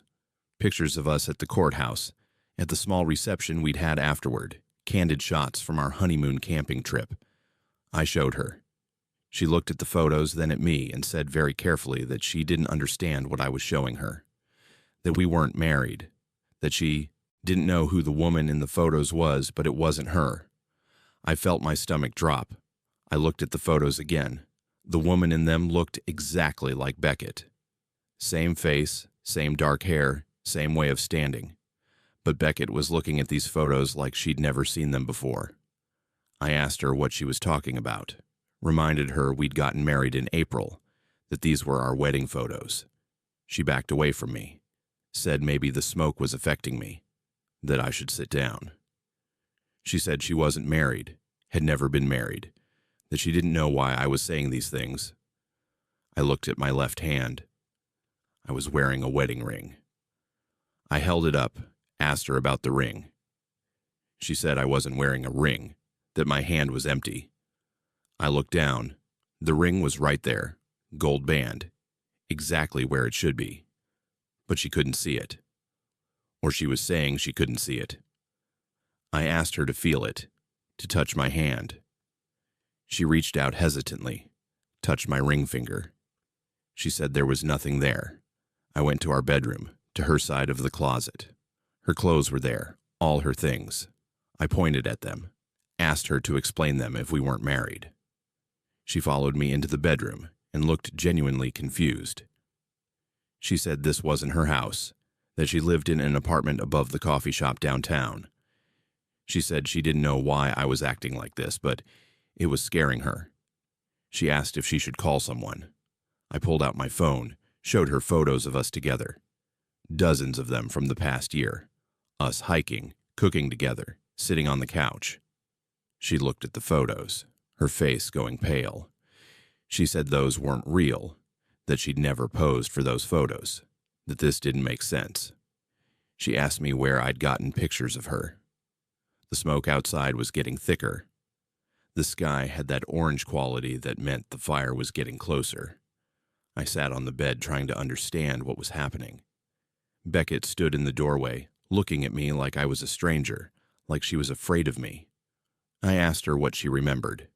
She said she remembered meeting me at the library last year, that we'd talked a few times about books, that we were friendly acquaintances, nothing more. No relationship, no marriage, none of the past year that I remembered so clearly. I opened my laptop, pulled up our digital photos. Hundreds of them, organized by date, documenting our entire relationship. Our first date at the Thai restaurant downtown. The weekend we'd driven to the coast, moving her stuff into my house, the proposal, the wedding. All of it, documented in chronological order. She looked at them, her hands shaking. She said she didn't know how I'd created these, that they looked real, but they couldn't be because none of it had happened. Then she noticed something. She pointed at one of the photos from our camping trip, asked me to zoom in on the background. There was smoke in the distance, visible on the horizon. She checked the date on the photo. It was from June, before the fires had started. She went through more photos, found smoke in the background of dozens of them. Smoke that shouldn't have been there, not in April, not in May, not in June. The fires hadn't started until July. I looked at the photos more carefully. She was right.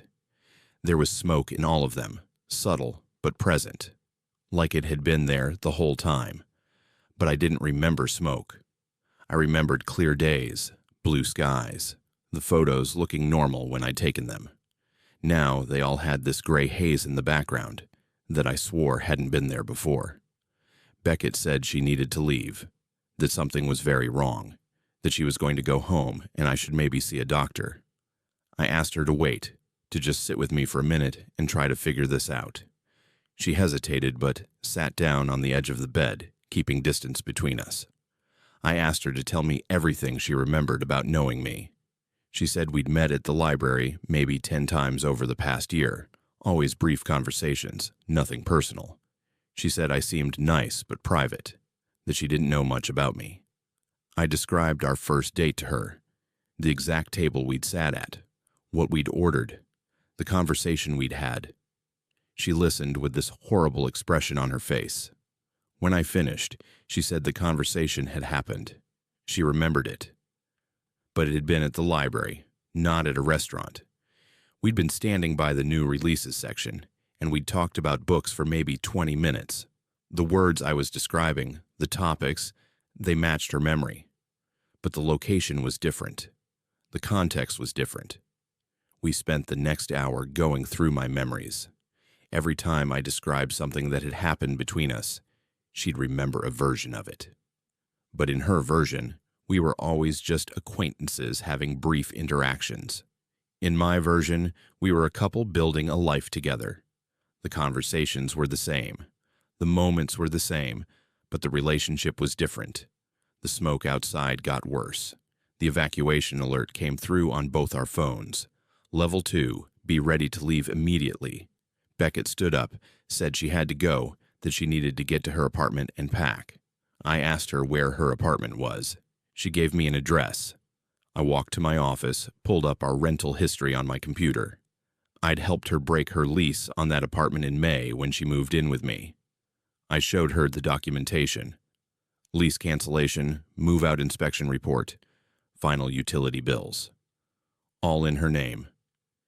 She looked at the documents and started crying. She said she'd paid her rent last week, that she lived there, that these papers didn't make sense. I suggested we drive to the apartment to see what was there. She agreed. We drove through the smoke-filled streets to her old building. Her apartment was on the second floor. She used her key to open the door. Inside was a young couple unpacking boxes. They'd just moved in. They were startled to see us, asked what we were doing there.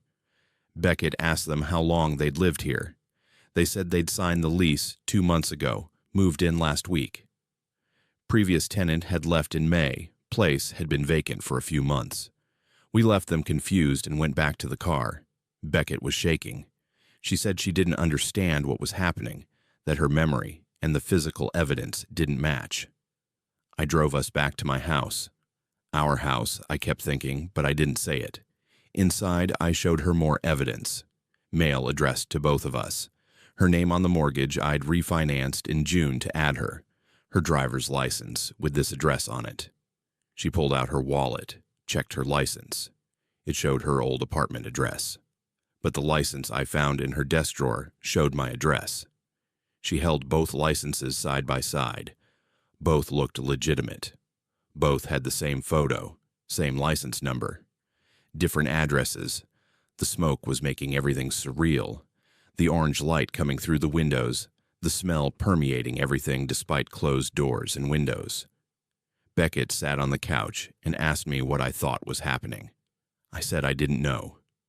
Either I was delusional and had created an elaborate false memory of our relationship, complete with physical evidence that somehow existed, or the smoke was doing something to reality, to memory, to what was real and what wasn't.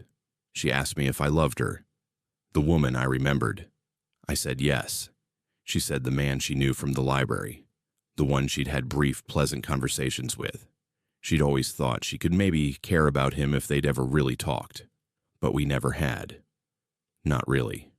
Just those brief exchanges. The evacuation order upgraded to level 3. Go now. We had to leave. Beckett said she'd drive herself, that she needed space to think. I asked if she'd go to her sister's in Portland. She said she didn't have a sister. I pulled out my phone, showed her texts between me and her sister coordinating our visit last month. She looked at the text, said she didn't know who that number belonged to. I called it. A woman answered. I asked if she was Beckett's sister. She asked who Beckett was. We evacuated separately. I drove to Portland, checked into a hotel. The smoke was better there, but not gone. I spent 3 days in that hotel room going through every photo, every document, every piece of evidence of my life with Beckett. It was all there, undeniable, real, but she didn't remember any of it. When the smoke finally cleared and they lifted the evacuation orders, I drove back to Oak Ridge. My house was still standing. The fire had been contained. I went inside. The photos were gone. The albums I'd shown Beckett weren't on the table where I'd left them. I checked the bedroom closet. empty shelf where they'd been. I checked my computer. The photos were still there, but different. They showed me alone, hiking by myself, cooking in an empty kitchen, sitting on the couch with no one beside me. But I could see the indent on the left side of the bed where someone had slept. I could find long, dark hair on my pillow. In the bathroom cabinet, there was a toothbrush that wasn't mine. I went to the library, asked if Beckett still worked there. The woman at the desk said yes, she was reshelving in the back. I found her. She looked up when she saw me, smiled politely, said it was nice to see me again, asked how I'd weathered the evacuation. I asked if she remembered our conversation during the smoke, the night we evacuated. She looked confused, said she'd evacuated alone to her apartment in the valley, that we hadn't seen each other. I went home. I still live here. I still see evidence of her everywhere. A coffee mug in the cabinet that isn't mine. Settings on the thermostat I didn't change. The smell of her shampoo in the shower. But when I check the official records, the documents, the photos, I'm alone. I've always been alone. The smoke took her away, not physically, but from reality itself. She exists in objects, in small remnants, in my memory. But she doesn't exist in the world anymore. Sometimes I drive past the library and see her through the window. She's real, living her life, unaffected. And I'm the only one who remembers that for a year we were married. That for a year she was the most real thing in my life. The smoke season ended, but it took something from me that it never gave back. If everyone's memory of your life changed except yours, but you could still see proof you weren't crazy, would you fight to prove the truth or accept the new reality? Thank you for listening to these 11 disturbing stories from Oregon's most isolated places. If these tales unsettled you, that's exactly the point. Subscribe to Bleak Fears for more true horror from small towns across America. Hit that notification bell because darkness hides in the most unexpected places, and these stories are just the beginning. Until next time, stay afraid.